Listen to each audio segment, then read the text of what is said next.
નમસ્કાર.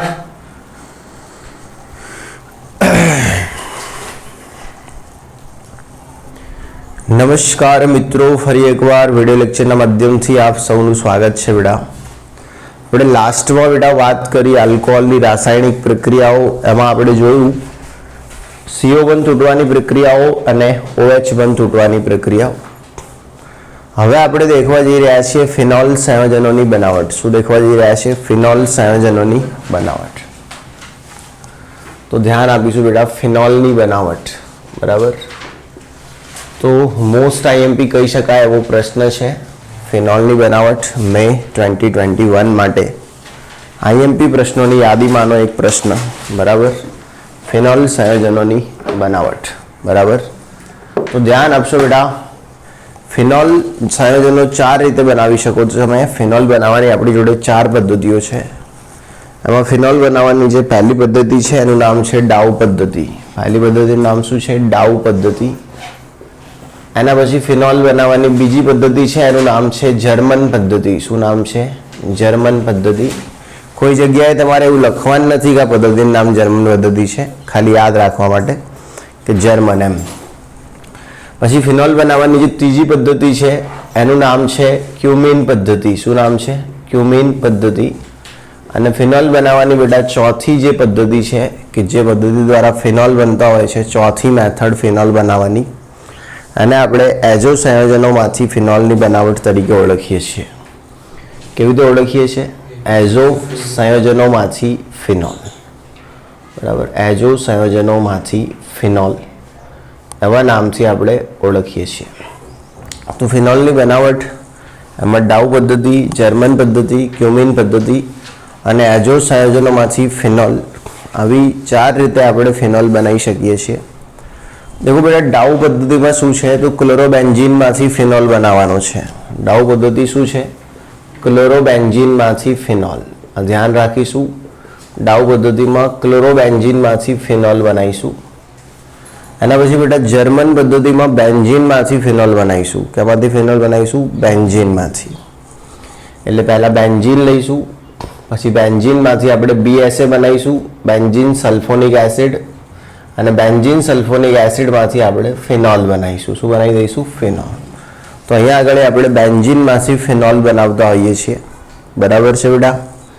ક્યુમીન પદ્ધતિમાં ધ્યાન રાખશો બેટા, આપણે પહેલાં ક્યુમીન લઈશું. બરાબર.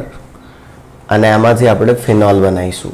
ક્યુમીન લઈશું અને એમાંથી આપણે શું બનાવીશું? ફિનોલ. એઝો સંયોજનોમાં આપણે બેન્ઝીન ડાયઝોનિયમ ક્લોરાઇડ લઈશું. તમે જાણો છો બેન્ઝીન ડાયઝોનિયમ ક્લોરાઇડ શું છે? તો જે સેન્ડ મેયર પ્રક્રિયામાં આપણે વાપરતા હતા એ. બરાબર. મતલબ કે આ પ્રકારનું એક સંયોજન છે જેને આપણે N+Cl આવી રીતે ઓળખીએ છીએ, અને જેને આપણે શું કહીએ છીએ? બેન્ઝીન ડાયઝોનિયમ ક્લોરાઇડ કહીએ છીએ. અને આ જે બેન્ઝીન ડાયઝોનિયમ ક્લોરાઇડ છે એમાંથી આપણે શું બનાવવાના છીએ? ફિનોલ બનાવવાના છીએ. બરાબર. તો એજો સંયોજનોમાંથી પણ આપણે શું મેળવી શકીએ? ફિનોલ. તો કેટલી પદ્ધતિઓ છે બેટા ફિનોલ બનાવવાની? ચાર પદ્ધતિઓ છે. ચાર પદ્ધતિઓ ખૂબ સારી રીતે ગોખવાની છે. બરાબર. ગોખવાની જ છે. ફરીથી બોલું છું, અમુકને એમ કે સાહેબ ભૂલમાં બોલી ગયા હશે.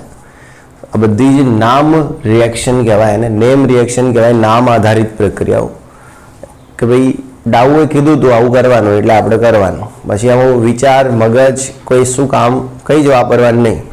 ગોખવાનું એટલે ગોખવાનું. એ વખતે પછી મગજનો દુરુપયોગ કરવો નહીં. ક્લિયર? ભાઈ ક્યુમીને કીધું આમ કરવાનું જ કરવાનું. એ ક્યુમીને જે કર્યું આપણે કરવાનું. પછી આમાં પ્રશ્નાર્થ ચિહ્નો ઉપાડવાની કોઈ જરૂર નથી. જોઈ લઈએ હવે પહેલી ડાઉ પદ્ધતિ. તો તમે જાણો છો કે આમ તો ક્લોરોબેન્ઝીનમાંથી ફિનોલ બનાવવું એ કોઈ સહેલું કામ નથી. એનું કારણ છે ક્લોરોબેન્ઝીન હેલોએરિન છે. ક્લોરોબેન્ઝીન શું છે? અને હેલોએરિન ઉપરથી હેલોજન નીકાળી અને OH સમૂહ દાખલ કરવો, આ પ્રક્રિયા સરળ હોતી નથી. કારણ કે આપણે 10મા ચેપ્ટરમાં ભણ્યા કે હેલોએરિનની કેન્દ્રાનુરાગી પ્રક્રિયાઓ મુશ્કેલ હોય છે. એના 4 કારણો વિશે બી આપણે વાત કરી. બરાબર. હવે ધ્યાન રાખો, આપણી જોડે ક્લોરોબેન્ઝીન છે. શું છે? ક્લોરોબેન્ઝીન. તો પહેલાં તો ડાઉ પ્રક્રિયા જે છે એ બહુ ઊંચી પ્રક્રિયા પરિસ્થિતિએ કરવામાં આવતી હોય છે. ડાઉ પ્રક્રિયા જે છે એ બહુ ઊંચી પ્રક્રિયા પરિસ્થિતિએ કરવામાં આવતી હોય છે, બરાબર. ડાઉ પ્રક્રિયામાં આપણે અહીંયા લખી દઈશું પહેલાં તો ડાઉ પ્રક્રિયા, બરાબર. ડાઉ પ્રક્રિયા માટે આપણે 6 થી 8% NaOH લઈશું. શું લઈશું? 6 થી 8% NaOH. પહેલાં એક વખત ભણાયેલી છે પ્રક્રિયા, બરાબર, ચેપ્ટર 10માં, બરાબર. ડાઉ પ્રક્રિયા માટે શું લઈશું? 6 થી 8% NaOH. 623 કેલ્વિન તાપમાન લઈશું. 312 દબાણ લઈશું. કેટલું દબાણ લઈશું? 312. 623 કેલ્વિન તાપમાન. એસિડ ઉદ્દીપકની હાજરીમાં આ પ્રક્રિયા કરાવીશું. કોની હાજરીમાં પ્રક્રિયા કરાવીશું? એસિડ ઉદ્દીપકની હાજરીમાં, બરાબર. શું થશે બેટા? અહીંયાથી Cl નીકળશે અને અહીંયાથી H નીકળશે. શું બહાર નીકળશે? HCl બહાર નીકળશે અને પેલો ત્યાં જતો રહેશે. એટલે શું બનશે બેટા? ONA. શું બનશે? ONA. સોડિયમ ફિનોક્સાઇડ બનશે. શું બનશે? Sodium phenoxide. ધ્યાન રાખશો, આનું નામ છે ક્લોરોબેન્ઝીન. શું નામ છે? ક્લોરોબેન્ઝીન. ધ્યાન રાખશો બેટા, આનું નામ છે ક્લોરોબેન્ઝીન. અને આ જે બને શું છે? Sodium phenoxide. શું છે? Sodium phenoxide. તો ધ્યાન રાખજો, અહીંયા જે બન્યો છે એ સોડિયમ ફિનોક્સાઇડ અને પેલું શું છે? ક્લોરોબેન્ઝીન. હવે આ જે ક્લોરોબેન્ઝીન છે એનું પાછું HCl સાથે તટસ્થીકરણ કરાવીશું. મતલબ અહીંયા જે HCl ઉત્પન્ન થયો છે એના એ જ HCl સાથે આનું શું કરાવીશું? તટસ્થીકરણ. તો અહીંયાથી Cl અને અહીંયાથી શું બહાર નીકળશે? Na, બરાબર. એટલે શું બહાર નીકળી જશે? NaCl. શું બહાર નીકળશે? NaCl. અને H ત્યાં જતો રહેશે. ક્લિયર? એટલે શું બની જશે બેટા? OH. આ શું બની ગયું? ફિનોલ. તો આવી રીતે માત્ર 2 જ તબક્કામાં તમે ડાઉ પદ્ધતિ દ્વારા ક્લોરોબેન્ઝીનમાંથી સોડિયમ ફિનોક્સાઇડ અને સોડિયમ ફિનોક્સાઇડમાંથી શું મેળવી શકો છો? ફિનોલ મેળવી શકો છો.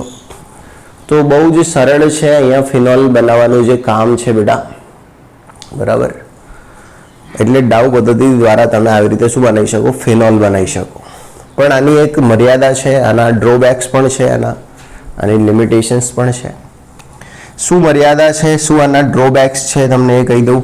ક્લિયર? ડ્રોબેક્સ ઓફ ડાઉઝ પ્રોસેસ, એની ખામી, બરાબર. ઘણી વખત કેવું થાય કે તમારી જોડે વધારાનો ક્લોરોબેન્ઝીન હોય. વધારાનો શું હોય? ક્લોરોબેન્ઝીન. તો ક્લોરોબેન્ઝીન વધારાનો હોય ને એ આના સાથે પ્રક્રિયા કરી નાખે. કોના સાથે? સોડિયમ ફિનોક્સાઇડ સાથે. મતલબ ક્લોરોબેન્ઝીન જે મધ્યસ્થી બને છે સોડિયમ ફિનોક્સાઇડ એના સાથે શું કરે છે? પ્રક્રિયા કરે છે. હવે ક્લોરોબેન્ઝીન જો આના ભેગો પ્રક્રિયા કરવા લાગશે તો ચલો વધારાનો ક્લોરોબેન્ઝીન છે આપણા જોડે, આ તો વધારાનું નહીં, તો આ પણ એટલું આના સાથે પ્રક્રિયામાં શું થશે? જોડાવા લાગશે. હવે આ આના સાથે પ્રક્રિયા કરશે તો ફિનોલ ક્યાંથી બનશે? કેમ કે આમાંથી જ તો આપણે શું બનાવવાનું છે? ફિનોલ બનાવવાનું. તો એટલું ફિનોલનું ઉત્પાદન શું થઈ શકે? ઓછું થઈ શકે. એમ કહેવામાં આવે છે કે ઘણી વખત એવું બની જતું હોય છે કે આ જે ક્લોરોબેન્ઝીન જે છે, બરાબર, એને આડું દોરવું એટલે તમને મજા આવે, બરાબર. આ જે ક્લોરોબેન્ઝીન જે છે એ સોડિયમ ફિનોક્સાઇડ સાથે ઘણી વખત પ્રક્રિયા કરી દે છે. કોના સાથે? સોડિયમ ફિનોક્સાઇડ એટલે કે ONA. ક્લોરોબેન્ઝીન જે છે એ સોડિયમ ફિનોક્સાઇડ એટલે કે ONA સાથે ઘણી વખત શું કરે છે? પ્રક્રિયા કરી દે છે. અને અહીંયાથી Na બહાર નીકળી જાય, અહીંયાથી શું બહાર નીકળી જાય? Cl. અને આ લોકો જોડે આવું બનાવી દે O, બરાબર, અને રિંગ. સમજ્યા કે નહીં? અને બહાર શું નીકળે? NaCl. આને કહેવાય બાયફિનાઇલ ઇથર. શું કહેવાય? બાયફિનાઇલ ઇથર. અથવા તમે એને ડાયફિનાઇલ ઇથર પણ કહી શકો. બાયફિનાઇલ ઇથર કહી શકો અથવા તો ડાયફિનાઇલ ઇથર કહી શકો. તો આ પ્રક્રિયા થવાથી શું થાય? ફિનોલ બનવાને બદલે બાયફિનાઇલ ઇથર બનવા લાગે. શું બનવા લાગે? બાયફિનાઇલ ઇથર. તો ઘણી બધી વખત ડાઉ પ્રક્રિયામાં એવી પ્રોબ્લેમ થાય છે કે ફિનોલ તો મળે જ છે પણ કેટલીક વખત ક્લોરોબેન્ઝીન એ સોડિયમ ફિનોક્સાઇડ સાથે જોડાઈ અને શું બનાવે છે? બાયફિનાઇલ ઇથર. આ બનવાથી આપણે કોઈ નુકસાન એ છે કે ફિનોલનું ઉત્પાદન શું એ ઘટી જાય છે. આ બાયફિનાઇલ ઇથર બનવાથી ફિનોલનું જે કુલ ઉત્પાદન થવું જોઈએ એમાં શું થાય છે? ઘટાડો થાય છે. એટલે જે કંપનીઓ ફિનોલ બનાવતી હશે બજારમાં વેચવા માટે એ કંપનીઓ આ પદ્ધતિનો ઉપયોગ કરશે નહીં. પાછળથી આનું નિરાકરણ પણ લાવવામાં આવ્યું છે. ધારો કે તમારે બાયફિનાઇલ ઇથર બનતો અટકાવવો હોય તો શું કરવું જોઈએ? ધારો કે તમે એવું ઈચ્છતા હો કે તમે ડાઉ પદ્ધતિથી ફિનોલ બનાવો અને તમારે બાયફિનાઇલ ઇથર ના બને તો એના માટે તમારે શું પગલાં લેવા જોઈએ? હવે આનો उपाय शू समझे कि नहीं। હવે देखिए नुस्खा શું देखिए છીએ नुस्खा खबर है छापा में एड आवे बराबर नुस्खा क्लियर नुस्खे अपनी बीवी को कैसे खुश रखे बराबर। चलो शॉपिंग कराए क्या कराए शॉपिंग। चलो હવે આટલે ધ્યાન રાખજો નુસ્ખો શું હે બરાબર। તો તમારે શું કરવાનું કે પ્રક્રિયા ચાલુ થતી હોય ત્યારે જ એના અંદર ક્લોરોબેન્ઝીન સાથે સાથે બાયફિનાઇલ પણ ઉમેરી દેવું। શું ઉમેરી દેવું બાયફિનાઇલ પણ ઉમેરી દેવું। એટલે પ્રક્રિયામાં શરૂઆતના તબક્કે જ તમારે બાયફિનાઇલ ઉમેરી દેવાનું।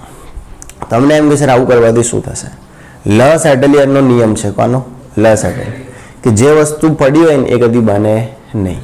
એટલે તમે ક્લોરોબેન્ઝીન સાથે પહેલેથી જ બાયોફિનાઇલ ઉમેરી દેશો તો પ્રક્રિયા એવું સમજશે કે બાયોફિનાઇલ તો બનેલો જ છે એટલે બાયોફિનાઇલ બનાવવાની જરૂર નથી। હવે ખાલી શું બનાવો ફિનોલ સમજ્યા કે નહીં। તો એવી રીતે પ્રક્રિયાની શરૂઆતમાં જ જો બાયોફિનાઇલ ઉમેરી દેવામાં આવે તો અહીંયા મળતી આડ પેદાશનું પ્રમાણ મહત્તમ શક્ય તો શું કરી શકાય ઓછું કરી શકાય ખબર પડી। પણ તોય હું તો કહું આડ પેદાશ મળે તો છે બીજું આડ પેદાશ નકામી છે કેવી છે। હવે આનો કોઈ ઉપયોગ જ નહીં। હવે સમજો આ બાયોફિનાઇલ ઇથર જે છે એ નકામા વસ્તુ છે આની કોઈ જ ઉપયોગિતા નથી। એટલા માટે ડાઉ પદ્ધતિને ફિનોલ બનાવવા માટે એટલી પસંદ કરવામાં આવતી નથી।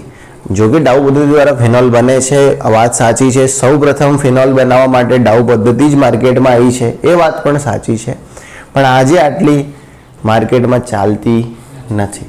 પણ પરીક્ષામાં ચાલે પ્રશ્ન પૂછાવા એમાં ધૂમ મચાવે ડાઉ પદ્ધતિ બરાબર આવડી જશે।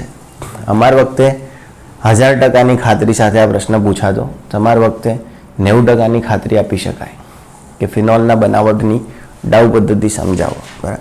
તમારે આટલું બધું કશું સમજાવવાની જરૂર નહીં છે। તમારે તો ખાલી આ એક સમીકરણ જ લખવાનું કે ભાઈ ક્લોરોબેન્ઝીન સાથે 6 થી 8% NaOHની હાજરીમાં કોઈ પણ એસિડની હાજરીમાં 623 કેલ્વિન તાપમાને 312 દબાણે બંધ પાત્રમાં સોડિયમ ફિનોક્સાઇડ બને છે જેનું એસિડ સાથે પુનઃ તટસ્થીકરણ કરતા ફિનોલ મળે છે। બાકી તમારા બધી ચર્ચાઓ નહીં કરવાની ડ્રોબેક શું હે કેવી રીતે ડ્રોબેકમાંથી યસ બેક થવું એ બધું તમારે પંચાયત નહીં કરવાનું કે પહેલેથી બનાવેલો બાયોફિનાઇલ ઉમેરી દો ઓમ કરી દો તેમ કરી દો। તો ખાલી કીધું કોઈ વાર તમને કોઈ જગ્યાએ જોવો તો ખ્યાલ રહે બરાબર। નિકાળ દઉં છું બેટા તો લખી દેશો જલ્દીથી।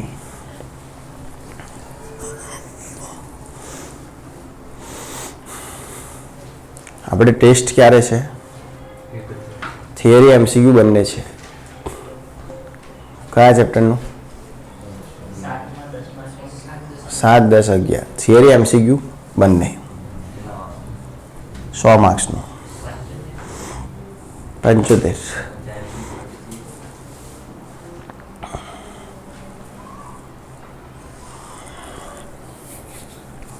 આ લેક્ચર બધા ને એટલે ઓલા ટેસ્ટના રિઝલ્ટ મને માટે કૂટવાનું યાદ કરાય મને ખબર પડી। ધારો કે 5 MCQ સુધરતા હશે તો 5 બધાને વધારી દઈએ અને પછી આટલા ઓછા માર્ક્સ છે ને એટલે મને યાદ કરાવજે કે સાહેબ ઓલું ટેસ્ટના રિઝલ્ટ છે તો એનું કૂટવાનું શું છે પ્રોગ્રામ। હા ચલો એમને એમ જવા નહીં દેવાના ઘરે આજે તમને એકાદું હાડકું તોડ્યા વગર। ચલો થઈ ગયું।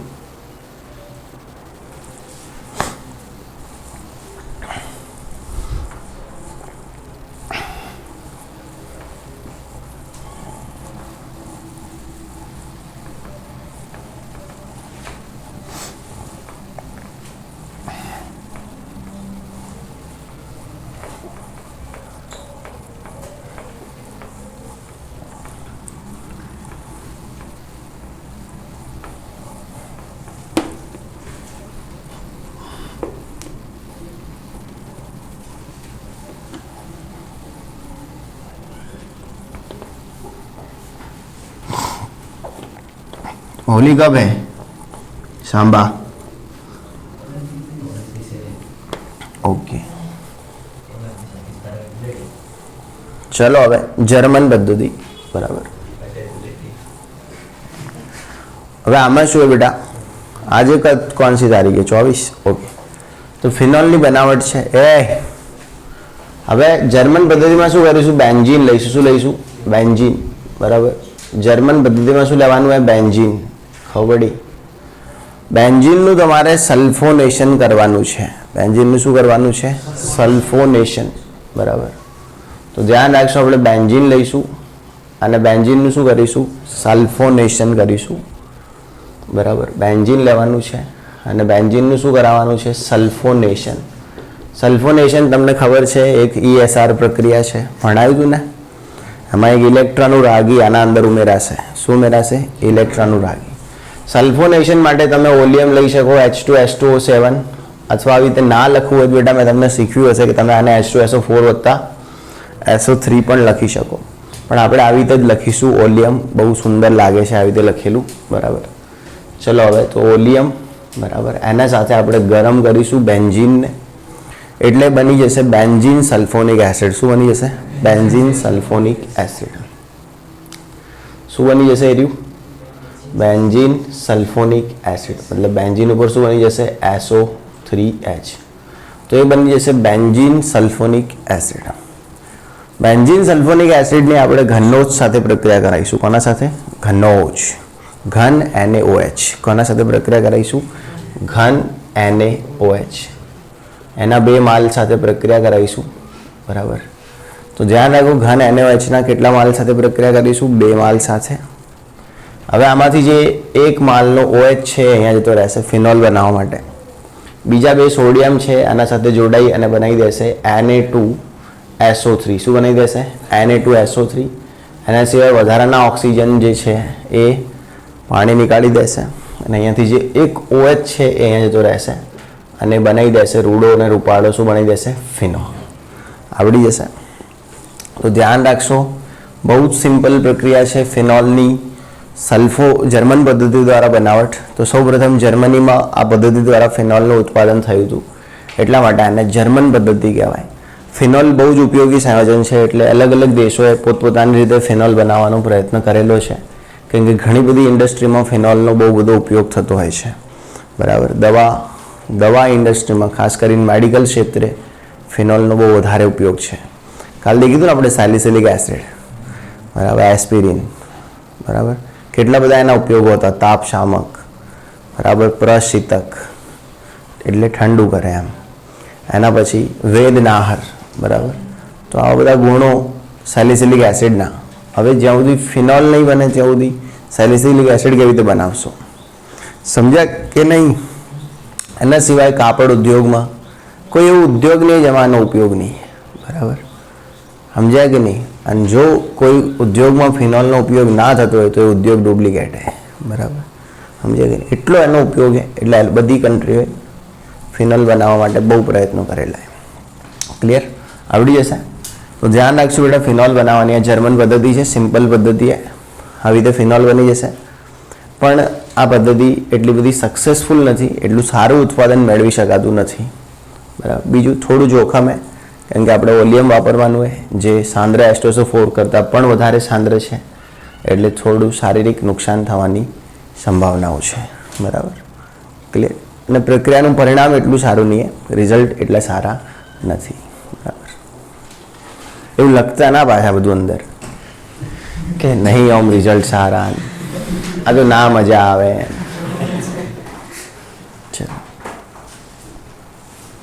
આવું થોડી ચાલે.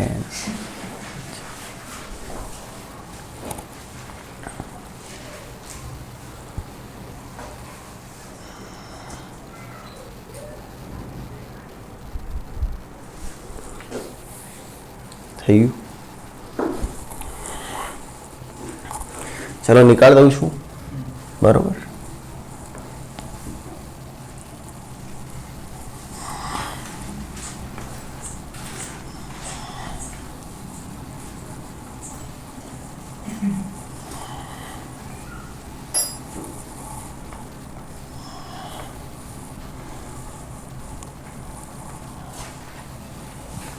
સારું. તો આ થઈ ગઈ છે બેટા ફિનોલની બનાવટ જર્મન પદ્ધતિ દ્વારા. હવે દેખીએ છીએ ક્યુમીન પદ્ધતિ. શું દેખીએ છીએ?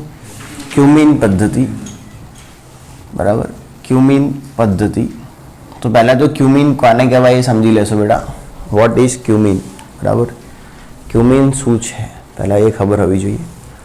તો બેન્ઝીન રિંગ ઉપર આવી રીતે આઇસોપ્રોપાઇલ જૂથ જોડાય. કયો જૂથ જોડાય?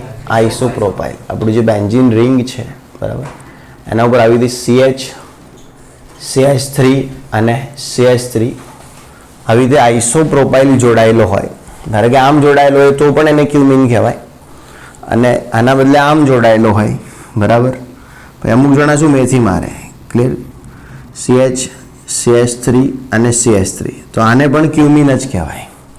પછી એમ ના કહેતા કે આ ક્લોકવાઇઝ ક્યુમિન, ના એન્ટી ક્લોકવાઇઝ ક્યુમિન, એવું કહેવાની જરૂર નહીં. આમાં બેન્ઝીન રિંગ ઉપર આમ આઇસોપ્રોપાઇલ, આમાં બેન્ઝીન રિંગ ઉપર આઇસોપ્રોપાઇલ આમ છે, તો એ શું હે? ક્યુમિન જ છે. શું હે? ક્યુમિન.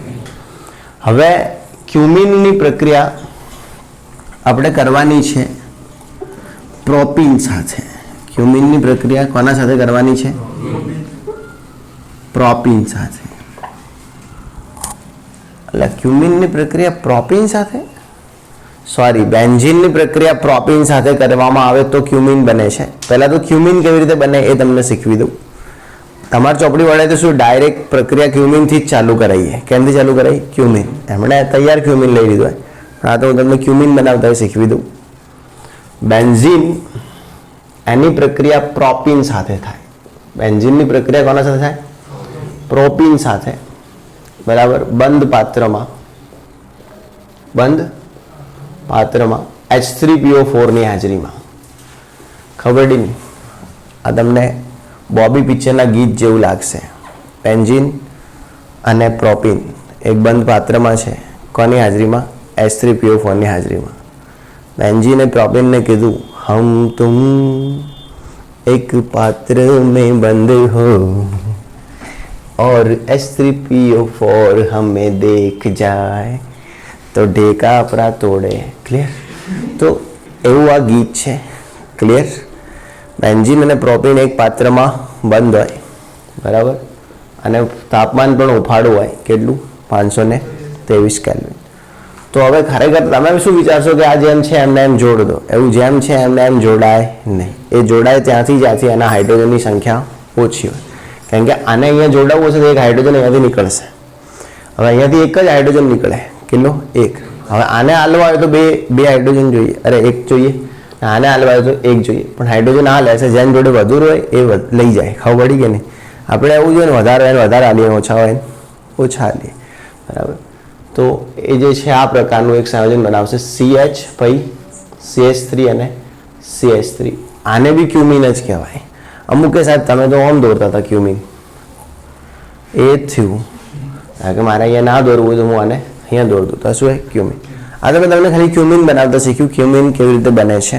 તો બેન્ઝીન સાથે પ્રોપીન એક બંધ કમરામાં હોય અને H3PO4 ની હાજરી હોય અને તાપમાન હોય 523 કેલ્વિન. તો તમે કહેવા શું માગો છો? What you mean? બની જશે ક્યુમિન. ખબર પડી ને? બેન્ઝીને એવું ગીત ગાયું પ્રોપીનને દેખીને, હમ તુમ એક પાત્ર में बंद हो. એટલે પ્રોપીને પૂછ્યું, વોટ યુ મીન? એટલે બેન્ઝીન કે નો મીન, ઓનલી ક્યુમિન. ખબર પડી ને? ચાલો, એટલે એમનું બની ગયું ક્યુમિન. ચલો, ક્યુમિન તો બની ગયું બરાબર. આને ક્યુમિન કહેવાય. ક્યુમિનનું બીજું નામ છે આઇસોપ્રોપાઇલ બેન્ઝીન. આમ આનું નામ હે ક્યુમિન, એનું સામાન્ય નામ હે. અને એનું આમ આપણે નામ પાડીએ તો શું થાય? આઇસોપ્રોપાઇલ બેન્ઝીન એવું નામ થાય. આઇસોપ્રોપાઇલ બેન્ઝીન. અને તમે આને બીજું નામ પણ પાડી શકો. 1 2 3 2 ફિનાઇલ પ્રોપેન. શું નામ પાડી શકો? 2 ફિનાઇલ પ્રોપેન. આ તો ખાલી તમને કહું છું, 2 ફિનાઇલ પ્રોપેન. હવે આવી રીતે પણ તમે નામ પાડી શકો. ના, 2 ફિનાઇલ પ્રોપેન તો ના પાડી શકો. ગંદુ થશે બરાબર. કેમ કે જેના જોડે વધારે સભ્યો હોય રૂટ વર્ડ એનો આવે. એટલે આઇસોપ્રોપાઇલ બેન્ઝીન અથવા તો 1 મિથાઇલ ઇથાઇલ બેન્ઝીન આવું પાડી શકો. ક્લિયર? પણ એ ચાલશે. આઇસોપ્રોપાઇલ બેન્ઝીન રેડી. હવે તમારે શું કરવાનું કે આ જે ક્યુમિન છે બરાબર, એને અંદર O2 પસાર કરવાનો. શું પસાર કરવાનું? O2 હવા. ખબર પડી? એના અંદર શું પસાર કરવાનો છે? O2 હવા. O2 પણ કોની હાજરીમાં? તો O2 પણ નટુ કોથળીની હાજરીમાં. O2 પણ કોની હાજરીમાં? નટુ કોથળીની હાજરીમાં. તો નટુ કોથળીની હાજરીમાં આપણે આના અંદર 5% O2 અથવા હવા પસાર કરાવીશું.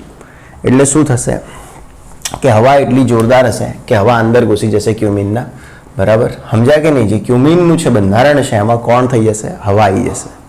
એટલે આવું બની જશે CH3, બરાબર? સી બનશે CH3. આ જે સી છે અહીંયા આવી જશે વચ્ચે હવા. કોણ આવી જશે? હવા. સમજાય કે આ જે સી છે અહીંયા વચ્ચે કોણ આવી જશે? હવા. એચ ને કહે છે દૂર. હવે પહેલાં CH3 કે તું આ બાજુ જતો રહે. સમજણ પડી ને? સમજાય કે નહીં? તમારા ચોપડીમાં તો ઓલરેડી અહીંયા જ દોરેલો છે CH3, એટલે પ્રશ્ન થયો હશે નહીં. એટલે એ લોકો આ ટાઈપનું ક્યુમિન લીધેલું હોય ચોપડીવાળા. આપણે બી આ જ લેવાનું. ખબર પડી? સમજાય કે નહીં? એટલે શું થાય કે જેવી હવા ઉમેરી એવી હવા સીધી અહીંયા આવે. કયો? કેમ કે O2 એટલે શું? OO. હવે ધ્યાન રાખો, આવી રીતે જે હોય ને એને પેરોક્સાઇડ કહેવાય. શું કહેવાય? પેરોક્સાઇડ. મેં તમને શીખવેલું હશે આવી રીતે ઓક્સિજન વચ્ચે આવી રીતે સિંગલ બોન્ડ બનતા હોય તો એને પેરોક્સાઇડ લિંકેજ કહેવાય. શું કહેવાય? Peroxide linkage. તો ધ્યાન રાખજો, આ જે બન્યું આને કહેવાશે ક્યુમિન હાઇડ્રોજન પેરોક્સાઇડ. શું કહેવાશે? Cumin hydrogen peroxide. Cumin hydrogen peroxide. શું કહેવાશે? Cumin hydrogen peroxide. તો પહેલાં આપણે ક્યુમિન લીધો બેટા. ક્યુમિનની પ્રક્રિયા કોના સાથે કરાવી? હવા સાથે. તમારા ચોપડીમાં જેટલું લખ્યું હોય એટલું જ તમારે પરીક્ષામાં લખવાનું, વધારે લખવાનું, ડાયા થવાની જરૂર નથી. હું તો લખું 5% O2, હવા, નટો કોથળીની હાજરી, એ તો હું તો ખાલી હકીકત બતાવી રહ્યો. બાકી તમારા ચોપડીમાં જે લખ્યું હોય એ તમારે લખવાનું, એક પણ વસ્તુમાં ડાયું થવાનું નથી, બરાબર? તો ક્યુમિન હાઇડ્રોજન પેરોક્સાઇડ બનશે. હવે આની પ્રક્રિયા કોઈ પણ એસિડ સાથે કરાવીએ. માન લો કે આપણે HCl સાથે જ કરાવી દઈએ. કોના સાથે? HCl સાથે પ્રક્રિયા કરાવી દઈએ. ડાન્સરો બધા. તો થશે એવું કે અહીંયાથી આ જે છે એ કીટોનના સ્વરૂપમાં બહાર નીકળશે. CH3 CO અને CH3 કયા સ્વરૂપમાં બહાર નીકળશે? કીટોન. તો એ બહાર નીકળી જશે CH3 CO અને CH3 કીટોન, જેને આપણે શું નામથી ઓળખીએ છીએ? એસિટોન. શું નામથી ઓળખીએ છીએ? એસિટોન. તો CH3 CO CH3 એસિટોન બહાર નીકળી જશે. આ જે OH છે એ ત્યાં જઈને લાગી જશે એટલે શું બની જશે? ફિનોલ. શું બનશે? ફિનોલ. OH. ખબર પડી? તો અહીંયા આપણને શું મળી ગયું? ફિનોલ. અહીંયા આડ પેદાશ શું બને? એસિટોન. પણ આપણને કોઈ નુકસાન નહીં, કારણ કે આડ પેદાશ અહીંયાથી બને. એવું તો હે નહીં કે આપણો જે પદાર્થ હતો એ બીજા કોઈ સાથે જોડાઈ જતો હતો કે જેનાથી ફિનોલ ના બની શકતો. સમજાય કે? પહેલાં તો શું હતું? સોડિયમ ફિનોક્સાઇડ જોડાઈ જાય. હવે રિંગ જ આખી જોડાવામાં જતી રહે તો ભાઈ ફિનોલ ક્યાંથી બનશે? આમાં આડ પેદાશ એ મળી રહી કે જે મળવી જોઈતી હતી અહીંયા ઉપર વધારાની હતી, એમાંથી શું બને? કેટોન. એટલે અને બીજું કે આ જે કેટોન છે ને એ ઉપયોગી આડ પેદાશ છે. કેવી છે? ઉપયોગી. એટલે આપણે આડ પેદાશનો પણ ઉપયોગ કરીએ છીએ. આપણે આડ પેદાશનો પણ શું કરીએ છીએ? ઉપયોગ. અને આ જે પ્રક્રિયા છે ને આમાં ખૂબ સારી માત્રામાં ફિનોલ બનાવી શકાય. આ પ્રક્રિયાની મદદથી ખૂબ જ સારી માત્રામાં ફિનોલ બનાવી શકાય. એટલે હાલના સમયમાં, અત્યારે બી હાલના સમયમાં, સમય જોઈ લેજો, બરાબર, ફિનોલ બનાવવા માટે સૌથી વધારે ક્યુમિન પદ્ધતિનો ઉપયોગ થાય છે. કોનો ઉપયોગ થાય છે? ક્યુમિન પદ્ધતિનો. કારણ કે બહુ સેફ છે, બહુ સારું એવું ઉત્પાદન કરી શકાય ફિનોલનું. એટલા માટે તમે ક્યારે બી ફિનોલ બનાવવાનો ધંધો કરો તો હંમેશા ક્યુમિન પદ્ધતિ દ્વારા ફિનોલ બનાવતા શીખવજો. તમારા કારીગરોને કામ લાગશે, બરાબર. બીજું કે અહીંયા જે એસિટોન મળે છે એ પણ ઉપયોગી છે. અને તમે બાટલીમાં ભરી ભરીને વેચી શકો. અને જે નેઇલ પોલિશની શોખીન છે, જે રોજ નવા કલરની નેઇલ પોલિશ લગાવવાવાળી છોકરીઓ, બરાબર, તો એ લઈ જશે. કેમ કે નેઇલ પોલિશના રંગ દૂર કરવા માટે આ જે એસિટોન છે એ ઉપયોગી છે, બરાબર. એના સિવાય બી દ્રાવક તરીકે, પ્રારંભિક પ્રક્રિયક તરીકે ઘણા બધા એસિટોનના ઉપયોગો છે. એટલે હેડવી જશે, બરાબર. ચલો, અને મે 2021માં પૂછાયેલો પ્રશ્ન, ક્યુમિન પદ્ધતિ દ્વારા ફિનોલની બનાવટ સમજાવો. આમ તો મેં એમ કીધું કે ફિનોલની બનાવટ એ મે 2021નો પ્રશ્ન છે, પણ એમાં ખાસ જોવા જઈએ તો ક્યુમિન પદ્ધતિ દ્વારા ફિનોલની બનાવટ એ મે 2021નો પ્રશ્ન છે, બરાબર. ઓર્ગેનિકમાં મેં જેટલું બી ચલાવ્યું છે, IMPO આપી છે. અગર એમાં તમે ધ્યાન રાખ્યું છે કે મેં ક્યાં ક્યાં મે 2021 લખ્યું છે તો ખાસ તકલીફ નહીં થાય ઓર્ગેનિકમાં, બરાબર. આવડી જશે. ચલો,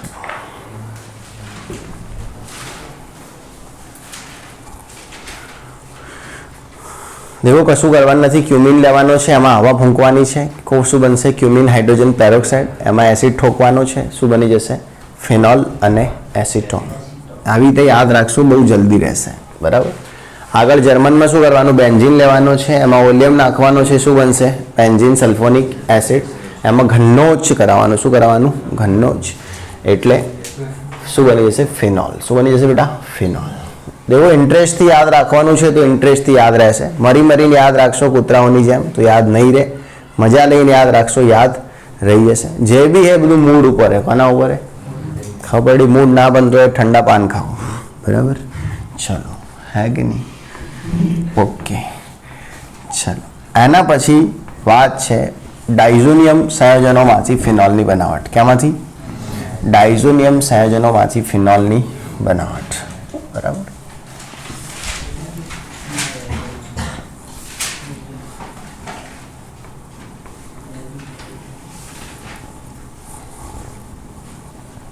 સારું, હવે ધ્યાન રાખશું, ડાયઝોનિયમ સંયોજનોમાંથી ફિનોલની બનાવટ. Diazonium સંયોજનમાંથી phenol.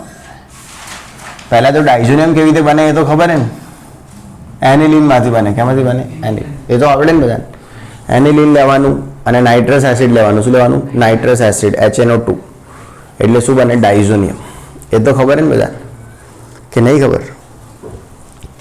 આપણે કેટલી વખત બેટા આ વસ્તુની વાત કરી, સેન્ટ મેયર ભણતી વખતે આની વાત કરી કે ભાઈ તમે એનિલિન લો અને એની પ્રક્રિયા કોના સાથે કરાવો, HNO2 સાથે. કોના સાથે, HNO2. હકીકતમાં HNO2 નથી હોતો, એ શું હોય છે, NaNO2 વત્તા HCl હોય છે. હકીકતમાં શું હોય, આર્યું NaNO2 વત્તા 2HCl હોય, બરાબર. કેમ કે એક HCl અહીંયા જવા માટે ને એક HCl બહાર નીકળવા માટે, સમજ્યા કે નહીં? હોય છે આવું, પણ આપણે લખતા હોઈએ છીએ HNO2. પ્રક્રિયા માટે તાપમાન કેટલું લઈએ છીએ, 273 થી 278 કેલ્વિન, આટલું જ તાપમાન લઈએ છીએ આપણે. કારણ કે જે બનવાનું છે એ વિસ્ફોટક પદાર્થ બનવાનો છે, એટલે વધારે તાપમાન એના માટે યોગ્ય નથી. શું થશે બેટા, NaCl બહાર નીકળશે અને પાણી બહાર નીકળશે, બરાબર. અને બની જશે બેન્ઝીન ડાયઝોનિયમ. શું બનશે, બેન્ઝીન ડાયઝોનિયમ. આપણે બધાને ખબર છે બેન્ઝીન ડાયઝોનિયમ આ ટાઈપનું હોય, બરાબર. N ડબલ બોન્ડ N અને Cl, બેન્ઝીન ડાયઝોનિયમ ક્લોરાઇડ. શું બનવાનું છે, બેન્ઝીન ડાયઝોનિયમ ક્લોરાઇડ. કશું કરવાનું નહીં, આ બેન્ઝીન ડાયઝોનિયમ ક્લોરાઇડના અંદર ગરમ પાણી નાખવાનું છે અને થોડી ગાંડે ગરમી આપવાની છે, બરાબર. તો શું કરવાનું છે, બેન્ઝીન ડાયઝોનિયમ ક્લોરાઇડ છે એમાં હુંફાળું ગરમ પાણી નાખો અને થોડી પીછવાડે ગરમી આપો, તો થશે બેટા એવું કે પાણી જે એ શું હોય, H+ અને OH-. અહીંયાથી જે નાઇટ્રોજન છે એ N2ના સ્વરૂપમાં બહાર નીકળી જશે. કયા સ્વરૂપમાં બહાર નીકળી જશે, N2. અહીંયાથી જે H છે એ Cl ને લઈને બહાર નીકળી જશે, એટલે શું બહાર નીકળી જશે બેટા, HCl બહાર નીકળી જશે. ને આ જે OH છે આપણો એ જતો રહેશે રિંગ ઉપર રહેવા, બરાબર. એટલે શું બની જશે બેટા, ફિનોલ બની જશે. શું બનશે, ફિનોલ. શું બનશે, ફિનોલ બની જશે. અહીંયા શું ઉત્પન્ન થઈ જશે, N2, ને આ શું નીકળી જશે, HCl. ક્લિયર? આ પદ્ધતિ પણ એટલી સક્સેસફુલ નથી, એનું કારણ કેમ કે બેન્ઝીન ડાયઝોનિયમ જ પહેલી વાત તો સક્સેસફુલ આઇટમ નહીં, સમજ્યા? એને બનાવવામાં જ ઘણી વખત ધમાકા થઈ જાય, બરાબર. એટલા માટે એટલી સક્સેસફુલ ના કહી શકાય પદ્ધતિને. અને જે ફિનોલનો ભાવ નહીં એને કદાચ ડાયઝોનિયમ મોંઘું હોય, બરાબર. એટલે આ તો ઘાટ કરતાં ઘડામણ મોંઘી, એટલે પ્રક્રિયા પોસાય એમ જ નહીં, ફાઇનાન્શિયલી આર્થિક દ્રષ્ટિએ નુકસાન થાય એવી પ્રક્રિયા છે, બરાબર. સમજ્યા કે નહીં? તો આ છે ફિનોલની બનાવટ ડાયઝોનિયમ સંયોજનોમાંથી. ક્યાંમાંથી, ડાયઝોનિયમ. ચલો ફરી એકવાર ગોખાઈ દઉં છું, 4 ફિનોલ સંયોજનોની બનાવટો કેટલી છે બેટા, 4 છે. જેટલું અત્યારે ગોખશો ઓર્ગેનિક એટલું વધારે સારું રહેશે. સાથે ને સાથે તૈયાર કરી દઉં, હું તો એમ કહું છું ઓર્ગેનિક. દેવું કશું હે નહીં, તમે કહેતા હો તો હું ચેપ્ટર 10 ચેપ્ટર 11 બંને પતે એટલે બંને રિવિઝનનો પ્રોગ્રામ રાખી દઈએ આપણે.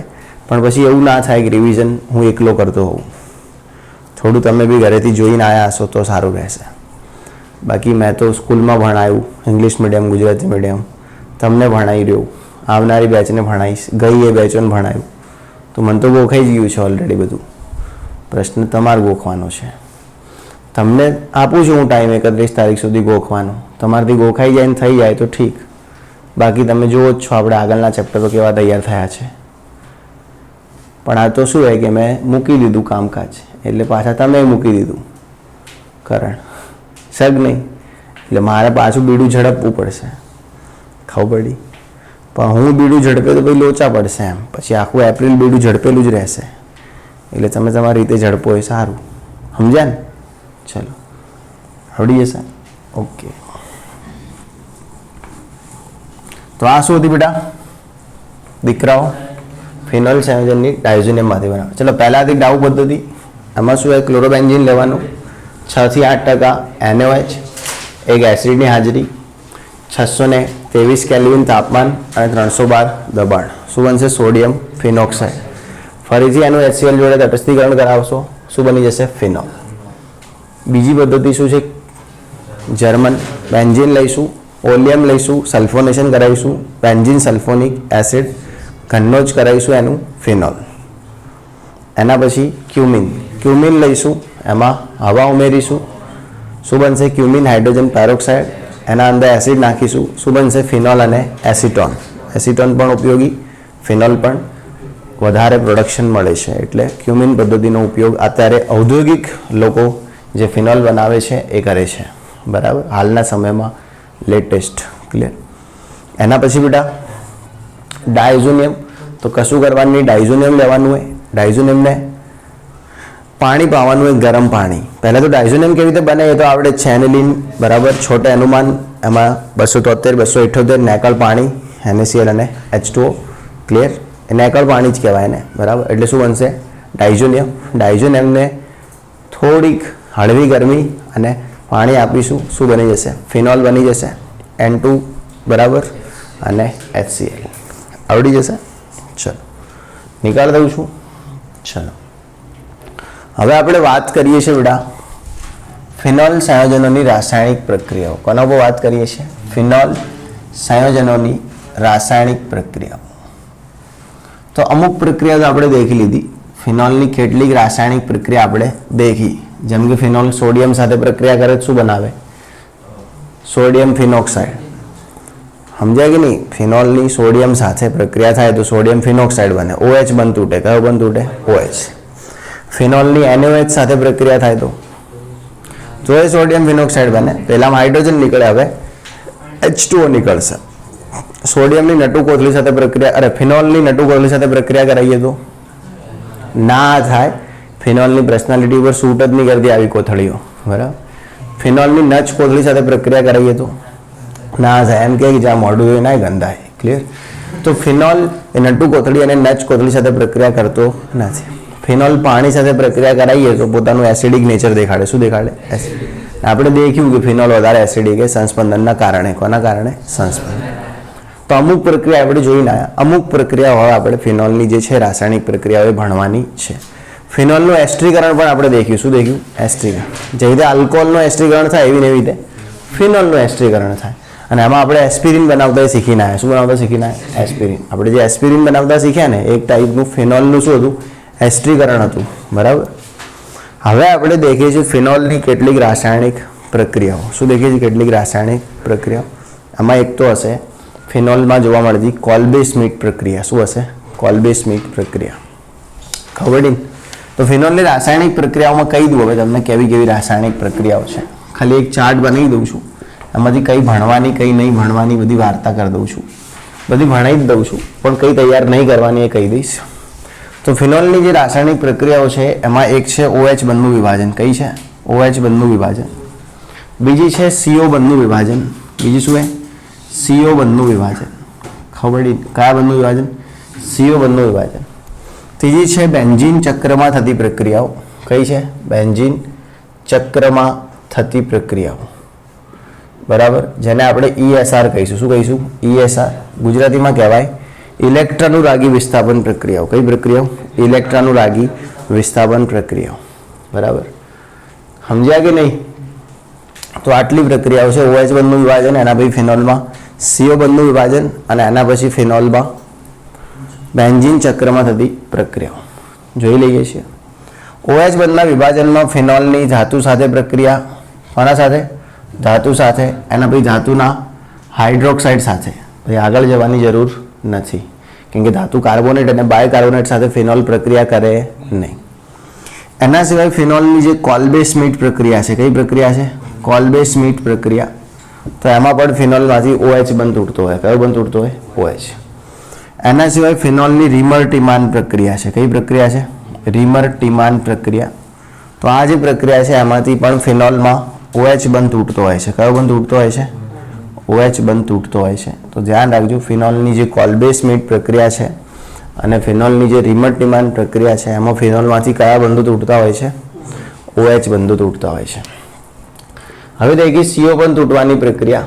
તો એમાં એક છે ફિનોલની ZN પાવડર સાથે પ્રક્રિયા. કોના સાથે પ્રક્રિયા? ZN પાવડર સાથે પ્રક્રિયા 903 કેલ્વિન તાપમાને.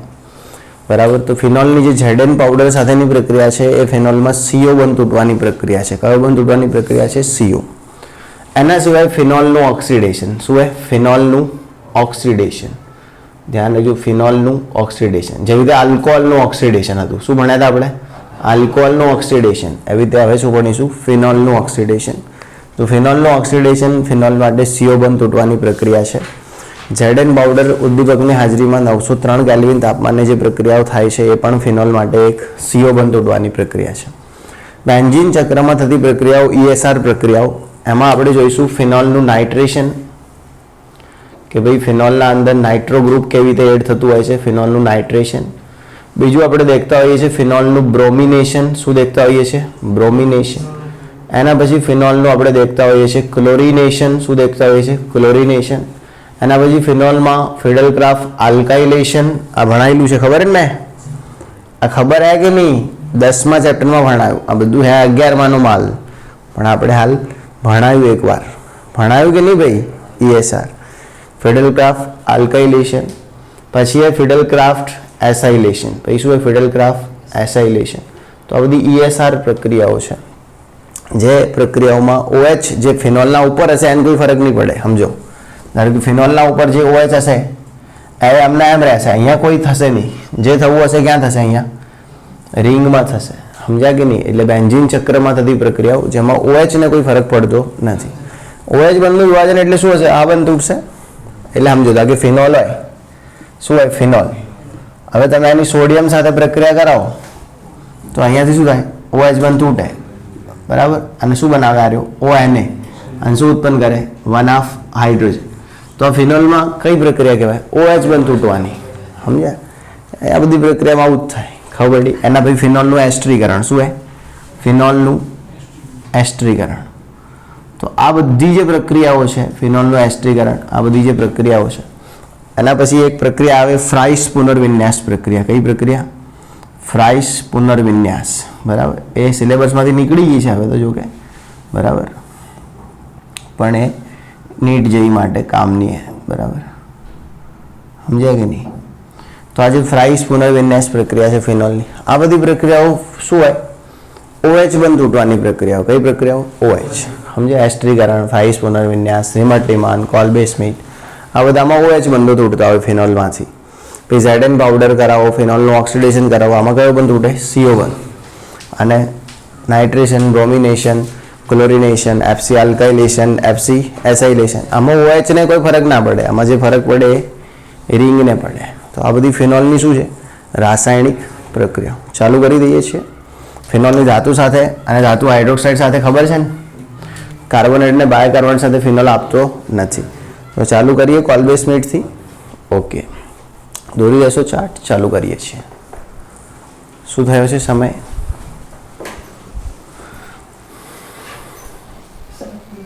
હા, તો કશું વાંધો તો છે નહીં. એમ બી ધારો કે આપણે વધારે ભણાવીએ, તમને કોઈ પ્રોબ્લેમ ખરી? હા, તો બસ મેં એવું વિચાર્યું હવે તમને બધું ઉડાડીને હાલ દઉં 10 એપ્રિલ સુધીમાં.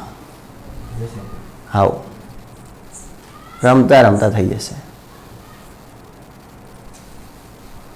આ પતવા આવ્યું. આમાં બે જ વસ્તુ બાકી: ફિનોલની રાસાયણિક પ્રક્રિયા, ઇથરની બનાવટ ને ઇથરની રાસાયણિક પ્રક્રિયા. સમજ્યા? કે આજ ફિનોલની બનાવટ ને ફિનોલની રાસાયણિક પ્રક્રિયા પતી જાય તો કાલે ઇથરની બનાવટ ને ઇથરની રાસાયણિક પ્રક્રિયા પતી જાય. તો ખબર 10 એપ્રિલ સુધી ઉડાવી દઈએ આપણે. 14મું ચેપ્ટર રેકોર્ડ કરી દીધું એ મેં. તમારી ઈચ્છા હોય તો જોજો, ના ઈચ્છા હોય તો ભણાવી દે. બરાબર. સમજ્યા કે નહીં? હે? હવે અપલોડ હવે કરીશ, રેકોર્ડ જ કર્યું મેં. એમ બોલ્યું 14મી ચેપ્ટર રેકોર્ડ કરી દીધું છે મેં. ચલો અપલોડ કર્યું છે એવું નથી બોલ્યો, બરાબર. અને અનલિસ્ટેડ કરીને અપલોડ કરીશ કેમ કે એમાં શ્લોકો બહુ બોલાઈ ગયા છે. થયું? ઓકે.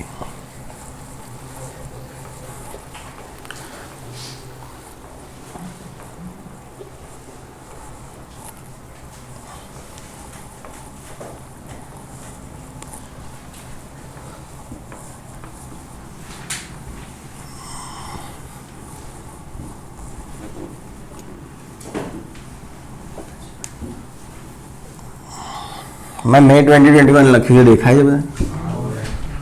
રેમર ટીમાન અને કોલ્બે સ્મિથ પ્રક્રિયા માટે આ શબ્દો લખાયા છે, બરાબર. બાકી પ્રક્રિયાઓ તો ઘણી છે, બરાબર. 10મા ચેપ્ટરની આઈએમપી મેં આપેલી છે.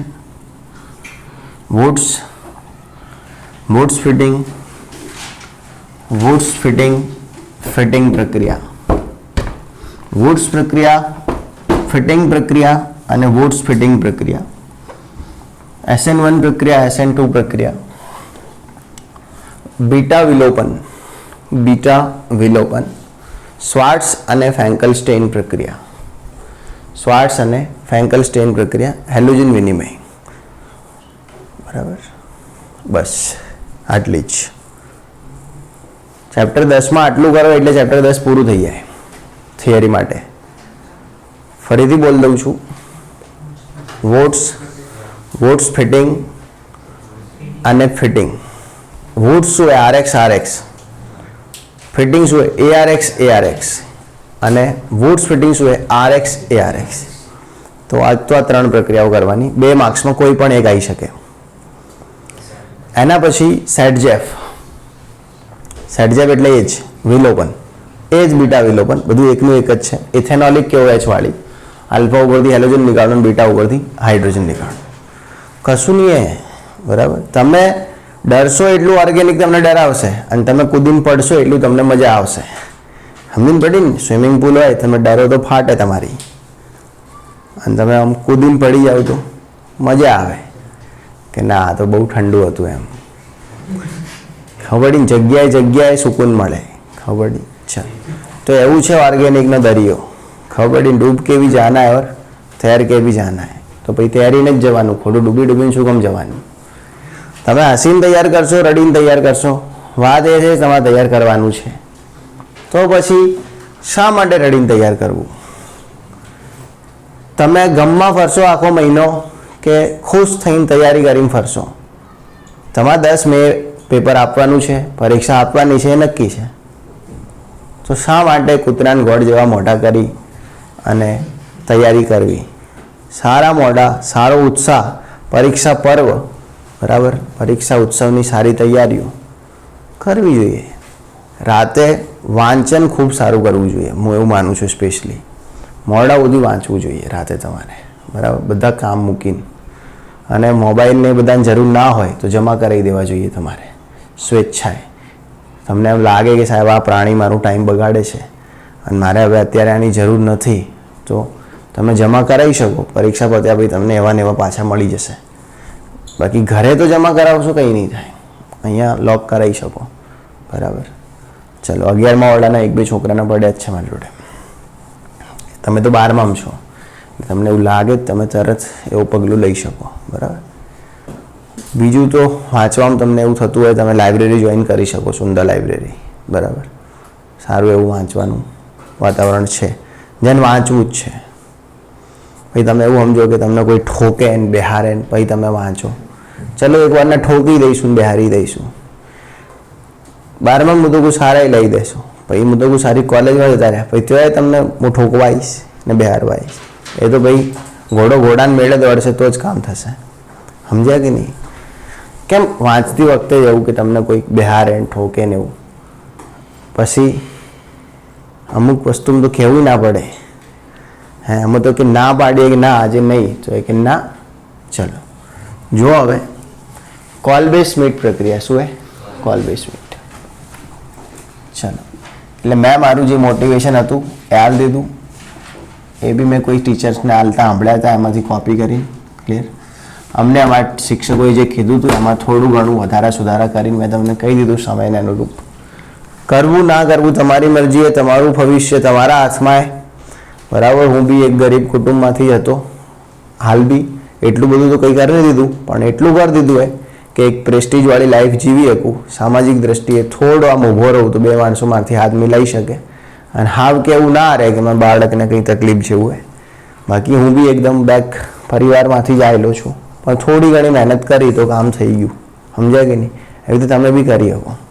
થોડી ઘણી એટલે ઘણી કરેલી. 5 વાગે સવારે ઉઠીને ટ્યુશન લીધા, રાતના 12 વાગ્યા સુધી ભણાવ્યું હોય. બરાબર? બધાને ઘરે બી રાખ્યા, ઘણું બધું કરેલું હોય. તો તમે બી ઉંમરે તમારી કરી શકો. સમજાય કે નહીં?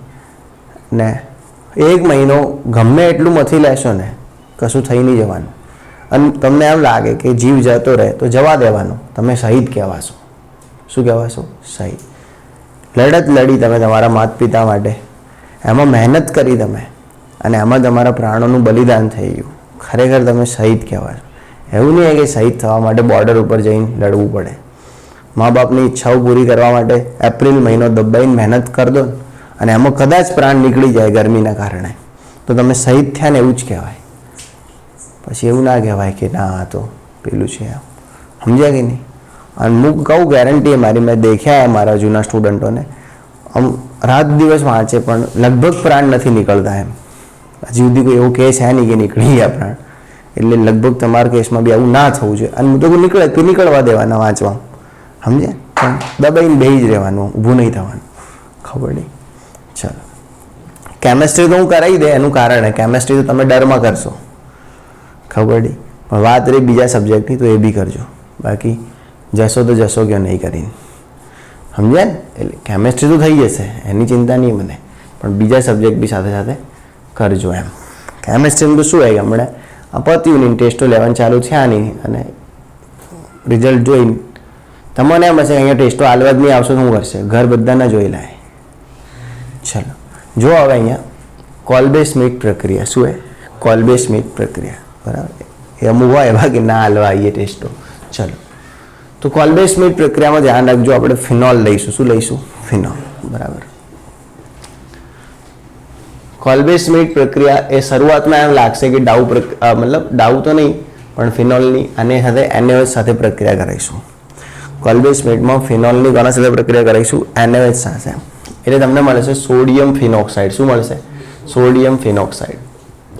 જો તમે તમારી જોડે સારું બજેટ હોય તો તમે KOH સાથે પણ પ્રક્રિયા કરાવી શકો. કોના સાથે? KOH. પણ આપણી જોડે લિમિટેડ બજેટ છે, આપણી સંસ્થા ગરીબ વિદ્યાર્થીઓ માટે છે. બરાબર? એટલે આપણે NaOHથી કામ ચલાવી લઈશું. ક્લિયર? મોટી સંસ્થાઓ, અમીર સંસ્થાઓ એ KOH પણ વાપરી શકે. ક્લિયર? સોડિયમ ફિનોક્સાઇડ બનશે. સોડિયમ ફિનોક્સાઇડ શા માટે બનાવવામાં આવે? કેમ કે વધારે પડતી પ્લસ M અસર ઉત્પન્ન કરી શકે, જેના કારણે ઓર્થો સ્થાન ઉપર ઇલેક્ટ્રોન ઘનતા વધી શકે, અને તમને જે નિપજ મળે ભવિષ્યમાં એ ઓર્થો સ્થાને મળે, એવા ઉદ્દેશ્યથી આપણે અહીંયા સોડિયમ ફિનોક્સાઇડ બનાવ્યું છે. શું બનાવ્યું છે? Sodium phenoxide. બરાબર? પૂછે ઘણીવાર કે સોડિયમ ફિનોક્સાઇડ શા માટે બનાવ્યું? ભવિષ્યની પ્રોડક્ટ આપણી કેવી રહે? ઓર્થો. હવે આના અંદર આપણે CO2 પસાર કરાવીશું. શું પસાર કરાવીશું? CO2, કાર્બન ડાયોક્સાઇડ વાયુ પસાર કરાવીશું. બરાબર? જે CO2 છે એ અહીંયા આવી જશે. બરાબર? એટલે આ બની જશે બેટા, આવું બનશે. ખબર નહીં? O પછી CO2 એટલે શું થાય? COO. આ CO2 છે, અને આમ લખું તો કોઈને કોઈ વાંધો નથી ને? COO. અને શું બની જશે? Na. બરાબર? તો CO2 વાયુ પસાર કરાવવાથી આવો એક મધ્યસ્થી મળી જશે આપણને. પહેલાં દેખશો પછી લખશો. પહેલાં શું લીધું? ફિનોલ. ફિનોલની પ્રક્રિયા સોડિયમ ફિનોક્સાઇડ સાથે, સોરી NaOH સાથે, એટલે બન્યું શું? Sodium phenoxide. એમાં શું નાખ્યું? CO2. બસ, તો OH ONA વચ્ચે કોણ કર્યું? CO2. હવે આને ગરમ કરવાનું છે. શું કરવાનું છે? ગરમ. આને ગરમ કરશો એટલે આના અંદર પુનઃરચના થશે. શું થશે? પુનઃરચના. આ સ્ટેપ તમારી બુકમાંથી કટ હશે. ક્લિયર? આને તમે ગરમ કરશો એટલે આમાં શું થશે? પુનઃરચના. પુનઃરચના એટલે શું? કે અહીંયાથી એક હાઇડ્રોજન ઉપર જતો રહેશે, અહીંયાથી એક હાઇડ્રોજન ઉપર જશે, અને આટલો જે ભાગ છે આને કહેશે બકા તમે જ્યાંથી હાઇડ્રોજન નીકળ્યો છે ત્યાં આવી જાઓ. સમજ્યા કે નહીં? અને પુનઃરચના કહેવાય. કેમ કે અહીંયા હાઇડ્રોજન તો હશે ને ઓર્થો સ્થાન ઉપર, તો એક હાઇડ્રોજન અહીંયા જતો રહે અને આને ક્યાંક બગાતું અહીંયા આવી જાય, ખબર પડી? તો આ પ્રકારનું બનશે. ક્લિયર? અહીંયા હાઇડ્રોજન આવે શું બને? OH, અને આ અહીંયા આવી જાય શું બને? COO Na. સમજાય કે નહીં? સોડિયમ 2 હાઇડ્રોક્સી બેન્ઝોએટ, બરાબર? આ પ્રકારનું બનશે સોડિયમ અને પછી 1 2 હાઇડ્રોક્સી અને બેન્ઝોએટ, ખબર પડી? હવે આ જે પદાર્થ છે એની અંદર આપણે HCl ઉમેરીશું. શું ઉમેરીશું? HCl. એવું જરૂર નહીં કે HCl તમે કોઈ પણ પ્રકારનો એસિડ ઉમેરી શકો, કોઈ પણ પ્રકારનો એસિડ. તો આ HCl શું કરશે? Cl અને Na એ લોકો શું બનાવી દેશે? NaCl, અને જે H છે અહીંયા જતો રહેશે, એટલે શું બની જશે બેટા? શું બનશે? OH COOH, અને આને જ આપણે શું કહીએ છીએ? Salicylic acid. શું કહીએ છીએ? Salicylic acid. તો આને આવા નામથી ઓળખીએ છીએ, સેલિસિલિક એસિડ. અને ભવિષ્યમાં આ સેલિસિલિક એસિડનું એસ્ટરીકરણ કરીશું આપણે ભવિષ્યમાં, અને એમાંથી જ શું બનાવીશું? એસ્પિરિન. પણ આપણે ભૂતકાળમાં એ કામ કરીને આવ્યા, બરાબર? ચલો, સમજાય કે નહીં? અને જે એસ્પિરિન હશે એક શું હશે? વેદનાહાર ઔષધ હશે. તો આ એક ઓલ્બેસ મીટ પ્રક્રિયા, કશું જ નથી. ફિનોલ લો, NaOH સાથે પ્રક્રિયા કરાવો, શું બનશે? Sodium phenoxide. સોડિયમ ફિનોક્સાઇડમાં શું ઉમેરો? CO2. શું બનશે? એક મધ્યસ્થી બનશે, નામ કહેવાની જરૂર નથી, બરાબર? એ જે મધ્યસ્થી છે એની અંદર ગરમ કરો, પુનઃરચના થશે, 2 હાઇડ્રોક્સી સોડિયમ બેન્ઝોએટ બનશે. એની અંદર એસિડ ઉમેરો, તટસ્થીકરણ કરો, શું બની જશે? Salicylic acid. જે કર્યું છે એ જ લખી દો, થિયરી બની જશે. ખબર પડી કે નહીં? બીજું હે શું તમારા ચોપડીમાં? આ જ તો છે. ક્લિયર? આટલું સમીકરણ લખો, આ જે કર્યું એ લખી દો, ઓલ્બેસ મીટ પ્રક્રિયા થઈ ગઈ. 3 માર્ક્સની થિયરી.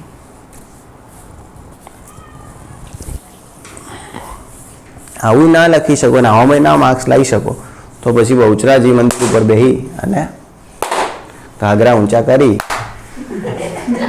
અને તાળી પાડી અને જે ઇન્કમ થાય એમાં ગુજારો કરતા શીખી જવાનું.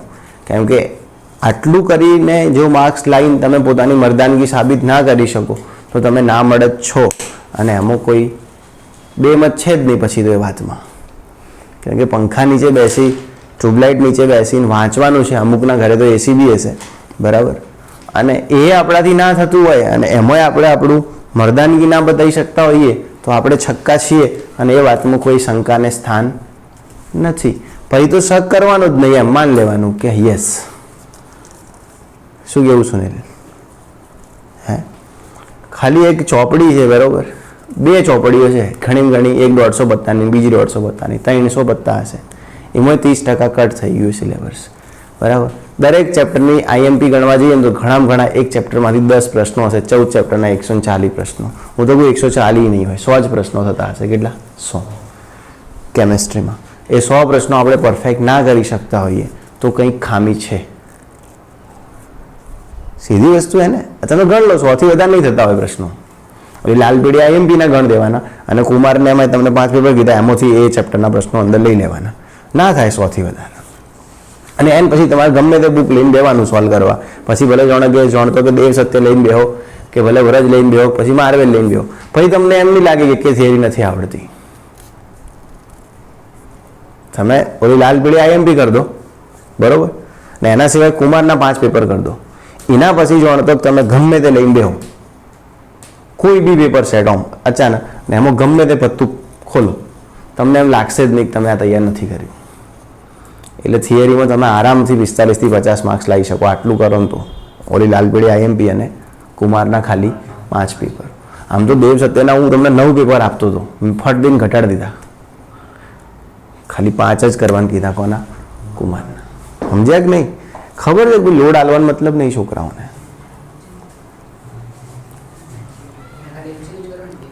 હા, MCQ તો જેટલી બુકો મળે એ બધી ના કરો. એ તો શું, જેઈ નીટ બધામાં ફાયદો જ છે, ગુજકેટમાં એનો તો ફાયદો જ છે. સમજ્યા કે નહીં? એટલે MCQ તો જેટલી બુકો મળે બધી ના કરો. અને એક વસ્તુ કહ્યું, તમે 2-3 બુકો પરફેક્ટ કરી દીધી ને MCQમાં, કદાચ 2 બુક પરફેક્ટ કરીને MCQમાં, પછી તમે ગમે એટલી બુકને અડો, એના એ જ MCQ રિપીટ થશે, નવા MCQ જ નહીં હોય. જોઈ લેવાનું હોય જ નહીં, કેમ કે માલ જ લિમિટેડ હે. ખબર પડી કે નહીં? પણ આપણે શું ડરી જઈએ છીએ કે હું કુમાર કરીશ ને ક્યારે કુમાર પતશે ને ક્યારે ઓરજ કરીશ ને ક્યારે દેવ સત્ય થશે, પણ ગધીના પહેલા એક કર તો ખરી, એક પૂરી કર તું, પહેલા એક પૂરી કર. એ બધું ટાઈમ ટેબલ ને લવારી બધું બકર્યા વગર પહેલા એક પૂરી કર, ગોંડ ચોટાડીને બેહી. ખબર પડી કે નહીં? એરી પૂરી કરીને તું બીજી ફેદ તો ખરા, નવું મળે અંદર? કંઈ ના મળે, કશું જ ના મળે નવું. ચલો થઈ ગયું. ઓકે, હવે દેખીએ છીએ રિમર-ટીમાન. શું દેખીએ છીએ? રિમર-ટીમાન પ્રક્રિયા. તો દેખો બેટા, રિમર-ટીમાન પ્રક્રિયા શું છે? તો આ વખતે રિમર-ટીમાન કેવી છે? બરાબર, એ પણ એક મોસ્ટ આઈએમપી પ્રક્રિયા છે, રિમર-ટીમાન પ્રક્રિયા પણ. બરાબર, એટલે આપણે શું છે કે જોયા વગર પહેલા નિર્ણય કરી દઈએ, ફૂઠું દેખીને કે હવે આ તો કાઠવો. ચલો જો હવે રિમર-ટીમાન પ્રક્રિયા. બરાબર, રિમર-ટીમાન પ્રક્રિયા. ચલો શું કરવાનું છે? તો ફિનોલ લેવાનું છે. શું લેવાનું છે? ફિનોલ. ફિનોલની પ્રક્રિયા ક્લોરોફોર્મ અને NaOH સાથે કરવાની છે. બજેટ સારું હોય તો ફરી એકવાર તમે KOH વાપરી શકો. જ્યાં જ્યાં હું NaOH વાપરું ત્યાં તમારું બજેટ સારું છે અને ચડ્ડી પહોંચે છે, તમે KOH વાપરી શકો. બરાબર, તો ફિનોલની પ્રક્રિયા કોના સાથે કરવાની છે? ક્લોરોફોર્મ અને NaOH સાથે પ્રક્રિયા કરવાની છે. કોના સાથે? ક્લોરોફોર્મ અને NaOH સાથે ફિનોલની પ્રક્રિયા કરવાની છે. હવે NaOH પોતાનું કામ કરશે. NaOH નું કામ શું? એ ધંધો શું? બાપ દાદાઓનો અહીંયાથી H હટાવી દેવો અને શું લગાવી દેવું? ONA લગાવી દેવો. ક્લોરોફોર્મ એનું કામ કરશે. ક્લોરોફોર્મ શું કરશે? પહેલાં તો ક્લોરોફોર્મ કેવી રીતે કામ કરે છે એ બતાવી દઉં. તમારે કોઈને બતાવવાની જરૂર નહીં, તમે ના બતાવો તો ચાલે. ક્લોરોફોર્મ શું? એ CHCl3. શું એ? CHCl3. એમાંથી બનશે H+ અને CCl3-. શું બનશે? CCl3-. ખબર પડી કે નહીં? H+ અને CCl3-. CCl3- માંથી બનશે CCl2 અને Cl. શું બનશે? CCl2 અને Cl. આ બની જશે કાર્બીન. શું બની જશે? કાર્બીન. અને આ બનશે Cl+. હવે આ જે કાર્બીન છે એ આનો મધ્યસ્થી છે પ્રક્રિયાનો. મેં જ્યારે તમને કાર્બોકેટાયન, કાર્બોએનાયન, કાર્બીન્સ, નાઇટ્રીન્સ ભણાવ્યું હશે ત્યારે કીધું હશે કે કાર્બીન સંયોજનો રિમર-ટીમાન પ્રક્રિયાના શું છે? મધ્યસ્થી. કોઈને પૂછે ધ્યાન રાખજો, આવું કાર્બીન બને. આને કાર્બીન કહેવાય, જેમાં કાર્બનની સંયોજકતા 2 હોય. અને આ રિમર-ટીમાન પ્રક્રિયાનું શું? એક મધ્યસ્થી છે. હવે આ જે કાર્બીન છે એ ઓર્થોસ્થાન ઉપર હુમલો કરે. કોના ઉપર હુમલો કરે? ઓર્થોસ્થાન. અને ઓર્થોસ્થાનનો અહીંયા હાઇડ્રોજન હશે એ બહાર આવી જશે આનાથી જોડાવા માટે. કોના જોડાવા માટે? કાર્બીનથી. અને એ હાઇડ્રોજન નીકળે તો આ જોડાય ને. એ શું કરે? નીકળેલા હાઇડ્રોજનને પોતે જ એક્સેપ્ટ કરી દે. કોણ? કાર્બીન. એટલે પોતે જ એક્સેપ્ટ કરી દેશે હાઇડ્રોજનને. તો ચલો અહીંયાથી જે હાઇડ્રોજન હશે એને એક્સેપ્ટ કરશું, બનશે CHCl2 અને એ જ અહીંયા જોડાઈ જશે CHCl2. સમજ્યા કે નહીં? એટલે આવું એક બનશે મધ્યસ્થી. એટલે ધ્યાન રાખજો, આ જે હાઇડ્રોજન હે ને એ ક્લોરોફોર્મનો હાઇડ્રોજન નથી, એ હાઇડ્રોજન બેન્ઝીન રિંગના ઓર્થોસ્થાનનો હાઇડ્રોજન છે. ક્લોરોફોર્મ વાળો હાઇડ્રોજન તો ગયો હવા ભેગો. સમજણ પડી ને? એ તો નીકળી ગયો અહીં પાણી કાઢવા. ખબર પડી? અને NaCl બી નીકળી ગયું. સમજ્યા કે નહીં? NaCl કેવી રીતે? આ જે Cl હશે એ Na સાથે જોડાઈને NaCl બનાવી દીધું હશે. બીજું જે બી હશે પાણીમાં એ બધું આપણો પ્રશ્ન નહીં હોય કે નીકળીશું. ખબર પડી? વાત એક આવું મધ્યસ્થી બન્યું. શું બન્યું? મધ્યસ્થ. આ જે મધ્યસ્થી છે એની 2 મોલ NaOH સાથે પ્રક્રિયા કરવાની છે. કેટલા સાથે પ્રક્રિયા કરવાની છે? 2 મોલ NaOH સાથે. આ 2 સોડિયમ અહીંયાથી 2 Cl ને લઈને ઘર ભેગા. બરાબર, એટલે શું બનશે? 2 NaCl. શું બનશે? 2 NaCl. સમજણ પડાય કે નહીં? બુદ્ધિ વપરાય છે ને? ઓકે. અને અહીંયા એક આવી જશે ઓક્સિજન. શું આવી જશે? ઓક્સિજન. ખબર પડી? એટલે આ બનાવી દેશે આવું. સમજ્યા? ONA. શું બનશે? ONA. અને અહીંયા બની જશે CHO. શું બની જશે? CHO. હવે આની અંદર પાછું એસિડ ઉમેરવાનું. શું ઉમેરવાનું? એસિડ. કોઈ બી એસિડ ઉમેરી શકો. HCl. ધ્યાન રાખજો, પહેલીમાં આમાં ફરક છે. ઓલામાં એસિડનો હાઇડ્રોજન અહીંયા જતો હતો. ખબર પડી? આમાં એસિડનો હાઇડ્રોજન ઉપર જશે. એસિડનો હાઇડ્રોજન ક્યાં જશે? ઉપર. પહેલામાં ખબર છે, પહેલા OH બની ગયું હતું અને C ડબલ એને રહ્યું હતું કોલ્બેસ મીડમાં. અહીંયા CHO બની ગયું ને. હવે એસિડ, હવે એસિડ ઉમેરશું એટલે શું થશે? H જે છે અહીંયા જતો રહેશે અને NaCl સાથે બહાર નીકળે. શું બનશે? NaCl. તો શું બની જશે બેટા? એટલે શું બનશે? OH અને આ બની જશે CHO. આને કહેવાય સેલિસાલ્ડીહાઇડ. શું કહેવાય? સેલિસાલ્ડીહાઇડ. બરાબર, આને કહેવાશે સેલિસાલ્ડીહાઇડ. આનું અગર ઓક્સિડેશન કરાવો તો તમને પાછું મળી જાય સેલિસિલિક એસિડ. શું મળી જાય? Salicylic acid. બરાબર, એ બી કામની વસ્તુ જ છે, કારણ કે આલ્ડીહાઇડનું ઓક્સિડેશન થાય શું બને? એસિડ. ક્લિયર? સમજ્યા કે નહીં? તો આ છે રિમટ-ટીમાન પ્રક્રિયા. શું છે? રિમટ-ટીમાન. આવડી જશે. શું કરવાનું? ફિનોલ, ફિનોલની ક્લોરોફોર્મ અને NaOH સાથે. NaOHનું એક જ કામ ONA બનાવવાનું. ક્લોરોફોર્મનું થોડું સમજી લેવાનું, લખવાનું નહીં કોઈ જગ્યાએ. એ શું બનાવશે? H+ CCl3. CCl3 માંથી Cl+ અને કાર્બિન. કાર્બિન જે છે એ જશે ઓર્થો સ્થાન ઉપર. શું જોડાશે? CHCl2. અને જે હાઇડ્રોજન છે ઓર્થોનો જ છે પોતાનું, એટલે એક મધ્યસ્થી બનશે. એની 2 મોલ્સ NaOH સાથે પ્રક્રિયા કરાવીશું. શું બનશે? ONaCHO. એના અંદર એસિડ નાખીશું. શું બનશે? OHCHO. સાયલિસાલ્ડિહાઇડ. ગોખી દઈશું બેઠું. બરાબર. ચલો, આવડી જશે. તો આ કઈ પ્રક્રિયા છે? રીમઝીમ પ્રક્રિયા. બરાબર. રિમટ-ટીમાન પ્રક્રિયા મોસ્ટ IMP કહી શકાય એવી આ છે પ્રક્રિયા. કોલ્બે સ્મિથ, રિમટ-ટીમાન બંને મોસ્ટ IMP છે. ચેપ્ટર 10ની IMP આપી ને? ઓકે. વિલોપન, SN1 SN2 પ્રક્રિયા તફાવતના મુદ્દા સાથે સમજાવું એવું હશે. એકલું SN1 SN2 થિયરી સ્વરૂપમાં નહીં હોય, તફાવત સ્વરૂપમાં હશે. બરાબર. કેમ કે આનું 2 માર્ક્સ કે 3 માર્ક્સનું વેટેજ છે ચેપ્ટરનું. 4 માર્ક્સનો પ્રશ્ન 12મા ચેપ્ટરમાંથી જ પૂછાઈ શકે. ચેપ્ટર 12 એમાંથી જ પૂછી શકે 4 માર્ક્સનો પ્રશ્ન. ચેપ્ટર 10 અને 11માંથી 2-2, 3-3 માર્ક્સના જ પૂછી શકે. હે ને? એટલે તો બોલ્યો, બ્લુપ્રિન્ટ ઉપરથી જ બોલ્યો ને. ચલો, હું બ્લુપ્રિન્ટમાંથી જ બોલ્યો. ખબર નહીં. એક પ્રશ્ન બધા IMP આલે દર વખતે, હેલો એરિન સંયોજનોમાં કેન્દ્રનવાગી પ્રક્રિયાઓ મુશ્કેલ છે, પણ હું એને એટલો IMP નહીં માનતો. એનું કારણ એ 4 માર્ક્સનો પ્રશ્ન છે. પણ એવું પૂછ્યું છે કે હેલો એરિનમાં કેન્દ્રનવાગી પ્રક્રિયા મુશ્કેલ છે, કોઈ પણ 2 કારણો સમજાવો અને બાકીના કારણોના માત્ર નામ લખો. તો ટોટલ 5 છે, એમાંથી 2 સમજાઈને 3ના નામ લખો. સમજાય કે નહીં? એવું હોય. પછી થોડું તો એ લોકો જાતે બી બનાવી શકે. ક્લિયર? પણ એ તો આવડી જશે, કે શું વાંધો નહીં. ચલો, નિકાળ દઉં. ઓકે, આવડશે બેટા? ચલો, એના પછી શું હે? એના પછી શું હે? એસ્ટ્રીકરણ આપણે કરીને આવ્યા. એસ્ટ્રીકરણમાં કશું એની ફિનોલનું એસ્ટ્રીકરણ 3 રીતે થાય. કો તો ફિનોલ સાથે એસિડ લઈ લો, કો તો ફિનોલ સાથે RCOX લઈ લો, કો તો ફિનોલ સાથે એનહાઇડ્રેટ લઈ લો. અને કશું નહીં, ફિનોલનો OH તોડો, પહેલાંનો સામે તોડીને એસ્ટર બનાવો જોડી. ખબર પડી કે નહીં? ચલો, એના પછી હે CO1 તોડવાની પ્રક્રિયા. ફ્રાઇસ ફોનોવિનેસ ભણવાની જરૂર નથી અત્યારે. બરાબર. ચલો, એના પછી CO1 તોડો. કયો? CO. બરાબર. હવે સમજી લો, એકદમ ઇઝી પ્રક્રિયા કે તમારી જોડે ફિનોલ છે. શું હે? ફિનોલ. બરાબર. અને તમે એનું ઝેડન પાવડરની હાજરીમાં બહુ ઊંચું તાપમાન કહી શકાય, 903 કેલ્વિન તાપમાને તમે એને ગરમ કરો છો. તો શું થશે? અહીંયાથી જે ઓક્સિજન છે આના સાથે જોડે નીકળી જશે, એટલે તમને મળશે ZNO. આડ પહેલા શું મળશે? ZNO. ઓક્સિજન સાથે નીકળી જશે. હવે શું રહેશે અહીંયા? આવું રહે કે ના રહે? ચલો, આવું રહે કે ના રહે? આ શું હે? આ શું હશે? C6H5. C6H5 અને H એટલે શું થયું? C6H6 એટલે શું બન્યું? બેન્ઝીન. બસ, સમજ્યા કે નહીં? તો અહીંયા CO1 તૂટ્યો એટલે તો O જતો રહ્યો. ખબર પડી કે નહીં?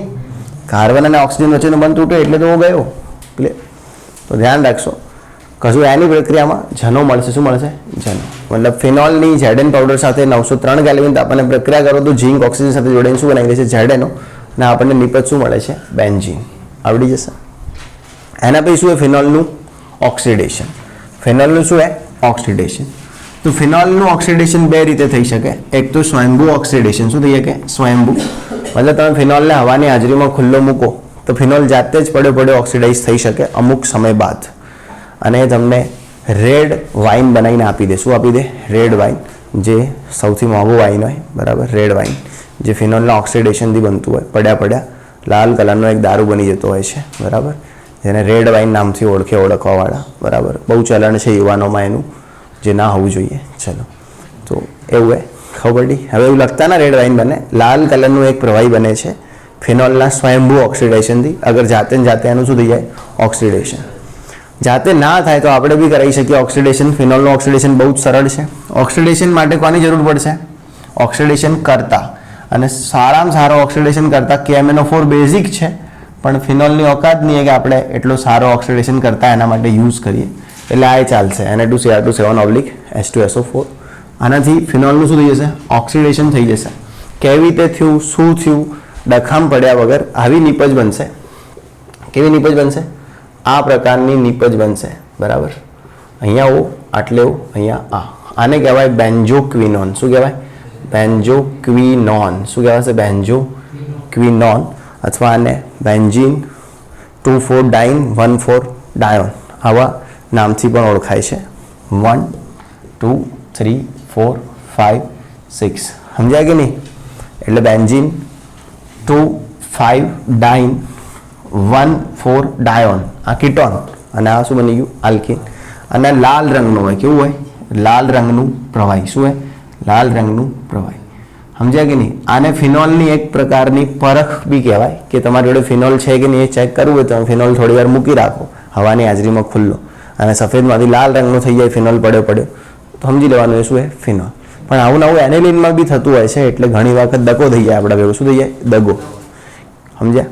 એટલા માટે ફિનોલની એક બીજી ઓળખ છે કે ફિનોલ જે છે ને, ફિનોલની એક બીજી ઓળખ છે. આ યાદ રાખજો, ખાલી ફિનોલની ઓળખ છે, તમને કહી દઉં નોલેજ માટે કે ફિનોલના અંદર તમે તટસ્થ FeCl3 નાખો ને, તાજો બનાવેલો તટસ્થ FeCl3, તો એના સાથે ફિનોલ ભૂરો રંગ આપે. કયો રંગ આપે? ભૂરો રંગ આપે. આ ફિનોલની એક કસોટી છે. શું એ ફિનોલની એક કસોટી? આપી નહીં તમારા સિલેબસમાં, પણ આ તો કોઈ વાર પૂછે કે ફિનોલને ઓળખ હોય તો કેવી રીતે ઓળખી શકાય. તો આમ તો ઘણા બધા રસ્તા છે કે નચ કોથળી સાથે, નટુ કોથળી સાથે પ્રક્રિયા ના આપે તો ફિનોલ જ હોય. એના સિવાય ઓક્સિડેશનથી લાલ બની જાય તો ફિનોલ બી હોઈ શકે, એનિલિન બી હોઈ શકે. એ વખતે થોડું ભ્રમ પેદા થાય. એના સિવાય FeCl3 સાથે ભૂરો રંગ આલ દે ને તો એ ફિનોલ જ છે. આ ફિનોલની 100% આઈડેન્ટિફિકેશન ટેસ્ટ કહી શકાય. આમાં પછી પાક્કી ખાતરી આવી જાય કે ભાઈ ફિનોલ જ છે એમ. સમજ્યા કે નહીં? ખબર નહીં. ચલો, આપણે આમ ઉપર અવાજ સાંભળી નહીં કહેતા તો અનિલ કપૂરનો અવાજ છે ને પછી ખબર પડે કે ના અનિલ કપૂર નતો, રણબીર કપૂર હતો. તો એવું થઈ શકે, પણ આપણે ડાચું દેખીએ તો ખબર પડે કે આ તો આ જ છે.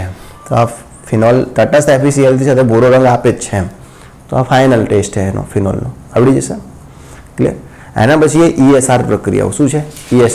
ESR પ્રક્રિયાઓ સિલેબસમાંથી નીકળી ગયેલ છે. ESR પ્રક્રિયાઓ આમ જોવા જઈએ તો સિલેબસમાંથી નીકળી ગઈ છે, પણ તો બી આપણે ESR પ્રક્રિયાઓ કરાવતા હોઈએ છીએ. શું કરાવતા હોઈએ છીએ? ESR પ્રક્રિયાઓ કરાય. કારણ કે આપણે આગળ બી કરાવી હતી ESR પ્રક્રિયાઓ, ચેપ્ટર 10માં પણ આપણે ESR પ્રક્રિયાઓ કરાવી છે. એમાં કશું એની નાઇટ્રેશન કરાવવું હોય તો HNO3 અને H2SO4 લેવાનું. ધારો કે આપણો ફિનોલ ઓર્થો પેરા નિર્દેશક છે તો આપણને ઓર્થો નાઇટ્રો ફિનોલ અને પેરાનાઇટ્રોલ ફિનોલ બનાવશે. બ્રોમિનેશન કરાવવું હોય તો FeBr3 લેવાનું અને Br2 લેવાનું. આપણો ફિનોલ ઓર્થો પેરા નિર્દેશક છે. કેવો છે? Ortho para. એ મેં તમને કીધા કે મેટા નિર્દેશક કોણ છે એ મેં તમને સમજાવી દીધું. જેમાં NO2 ગ્રુપ હોય અથવા જેમાં COO ગ્રુપ વાળા કોઈ બી હોય, એ બધા મેટા નિર્દેશક હોય. તો આમાં બે નિપજ મળશે, ઓર્થોબ્રોમોફિનોલ અને પેરાબ્રોમોફિનોલ. એવી રીતે કંઈ બી કરાવશો આલ્કાઇલેશન, એસાઇલેશન, તો તમને બે નિપજો મળતી જશે. બરાબર? આ વાત એ સિમ્પલ. પણ આના સિવાય ફિનોલમાં થોડી સ્પેશિયલ વાત બી છે. ફિનોલમાં શું છે? સ્પેશિયલ. કારણ કે ફિનોલનું તમે નાઇટ્રેશન કરાવો તો તમને પહેલાં ઓર્થો અને પેરા નાઇટ્રો ફિનોલ તો મળે, એનું તમે વળી નાઇટ્રેશન કરાવી શકો. વળીથી બી શું કરી શકો? નાઇટ્રેશન. એટલે એક રિંગમાં બે નાઇટ્રો ગ્રુપ જોડાઈ જાય. એક રિંગમાં તમે એનું હજી નાઇટ્રેશન કરાવી શકો તો એક રિંગમાં 3 નાઇટ્રો ગ્રુપ જોડાઈ શકે અને તમને પિક્રિક એસિડ પણ બની શકે. શું મળી શકે? Picric acid. પિક્રિક એસિડ તો ખબર ને? પિક્રિક એસિડ 2,4,6 ટ્રાઇનાઇટ્રોફિનોલ, એને કહેવાય પિક્રિક એસિડ. શું કહેવાય? Picric acid. ક્લિયર? સમજાવી દઉં છું ફિનોલનું નાઇટ્રેશન.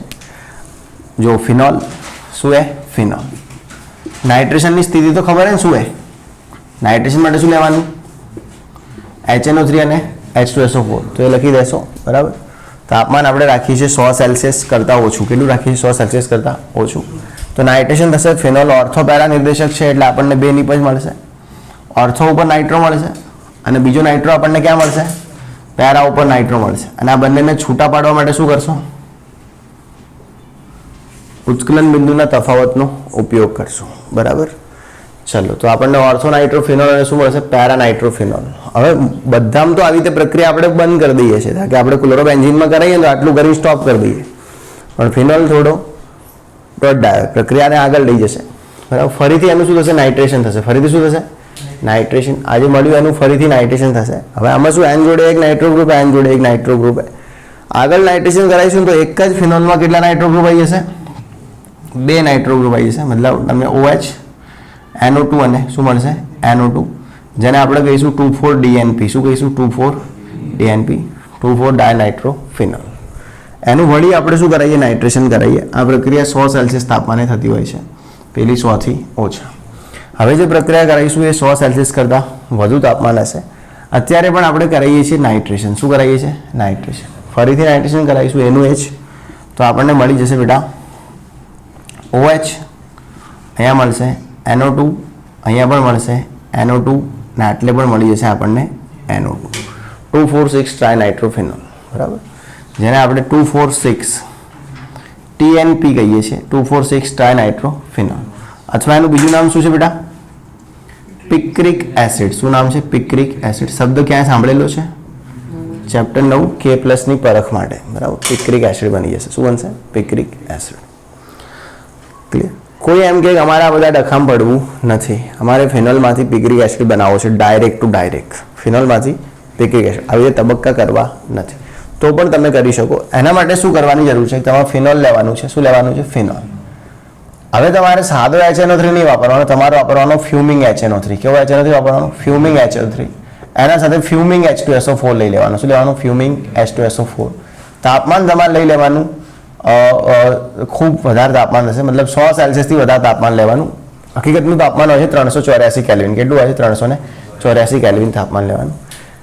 એટલે તમને સીધું જ ફિનોલમાંથી શું બની જશે પિક્રિક એસિડ. એક જ સ્ટેપમાં. તમારે આટલા બધા તબક્કાની રાહ જોવા માટે ઊભા રહેવું પડશે નહીં. તમને એક જ તબક્કામાં ફિનોલમાંથી શું મળી જશે પિક્રિક એસિડ, જે નારંગી રંગનો એક એસિડ છે. લેબની અંદર તમે ઘણી વખત જોશો પિક્રિક એસિડ નારંગી કલરની બોટલ, મતલબ બોટલ સફેદ કલરની હશે, અંદર પ્રવાહી નારંગી કલરનું હશે, બરાબર, જે ખૂબ એસિડિક હશે, કેમ કે આની જોડે -I ગ્રુપ કેટલા છે 3 છે, બરાબર.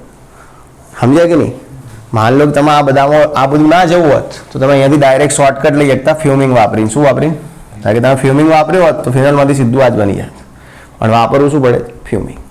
તો ફિનોલના નાઇટ્રેશન આમ દેખો કોઈ બી બીજા હોત ને તો એનું આટલું બધું ના થાય લાંબુ. આ તો ફિનોલ છે એટલે આટલું હેડ્યું, બરાબર. બાકી ધારો કે ક્લોરોબેન્ઝીન હોત અહીંયા તો અહીંયા Cl હોત, નાઇટ્રેશન કરાવે તો ઓર્થો નાઇટ્રોક્લોરોબેન્ઝીનને પેરા નાઇટ્રોક્લોરોબેન્ઝીન પૂરું નાઇટ્રેશન. પણ ફિનોલ શું એ થોડું ESR પ્રક્રિયાઓનો શોખીન છે, સમજે કે નહીં. તો એના નાઇટ્રેશનથી ઓર્થોન પેરા મળ્યું, એનું વળી નાઇટ્રેશન કર્યું 2,4 મળ્યું, એનું વળી નાઇટ્રેશન કર્યું 2,4,6 મળ્યું, બરાબર. તો એ થોડું નાઇટ્રેશન એનું લાંબુ છે, બરાબર. પૂછાવાનું નથી પરીક્ષામાં, પણ આ તો ખાલી એમને એમ ભણાયું, બરાબર. બાકી ESR પ્રક્રિયાઓ બધાની કટ થઈ ગઈ છે. ફિનોલની કોઈ પણની ઇલેક્ટ્રોન આગી વિસ્થાપન પ્રક્રિયા કટ છે, કે હેલો એરિન સંયોજનની ઇલેક્ટ્રોન આગી વિસ્થાપન પ્રક્રિયા તો ના પૂછાય. એવી રીતે ફિનોલની ઇલેક્ટ્રોન આગી વિસ્થાપન પ્રક્રિયા તો ના પૂછાય, કેમ કે એવું કટ થઈ ગયું. એવું લખ્યું જ છે કે દરેક ચેપ્ટરમાંથી ઇલેક્ટ્રોનોરાગી વિસ્થાપન એ કટ કરેલ છે, બરાબર. પણ આ તો ખાલી પરિવર્તનો માટે કોઈ વાર કામ આવે, બરાબર. અને ESR પ્રક્રિયા શું છે મેં તમને સમજાવ્યું હતું કે ભાઈ ઇલેક્ટ્રોનોરાગી હોય એ તો બેન્ઝીન રિંગ ઉપર જઈને અટેક કરે, ઓર્થો અથવા પેરા સ્થાને જોડાય. એમાં બે પ્રકારના હોય, એક હોય ઓર્થો પેરા નિર્દેશક ને બીજા હોય મેટા નિર્દેશક. એ બધી વાતો આપણે ચેપ્ટર 10માં કરી, બરાબર. ચાલો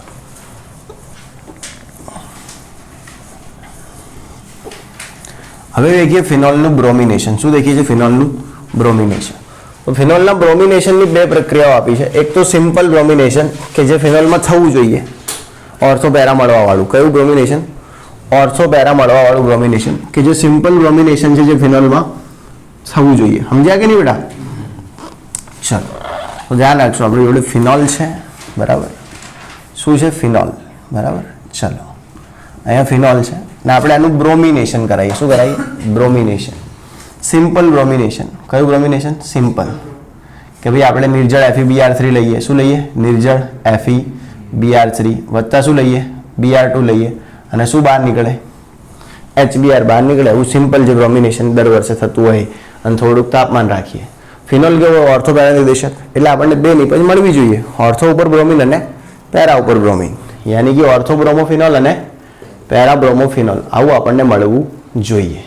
ઓર્થો બ્રોમોફિનોલ અને બીજું શું મળવું જોઈએ? પેરા બ્રોમોફિનોલ. હવે ધ્યાન રાખજો, આ મુખ્ય નિપજ હોય અને આ ગૌણ નિપજ હોય. ફિનોલમાં હંમેશા જે પેરાવાળી નિપજ હોય ને કેવી હોય? મુખ્ય. અને ઓર્થો પેરા બે મળતી હોય ને તો પેરા જ મુખ્ય હોય. કોઈના બી અંદર ઓર્થો પેરા બે નિપજ મળતી હોય ને તો મુખ્ય નિપજ શું હોય? પેરા જ હોય. એમ ખબર? ચલો હવે આ તો આ બ્રોમિનેશન કરાયું. આના સિવાય ફિનોલમાં એક બીજા પ્રકારનું બ્રોમિનેશન પણ જોવા મળ્યું છે. એમાં કેવું હોય કે ફિનોલ લેવાનું આપણે અને ફિનોલની પ્રક્રિયા બ્રોમિન જળ સાથે કરવાની. કોના સાથે કરવાની? બ્રોમિન જળ સાથે. પણ 3 માલ લેવાના. એના કેટલા માલ? 3 મોલ બ્રોમિન જળ લેવાનું.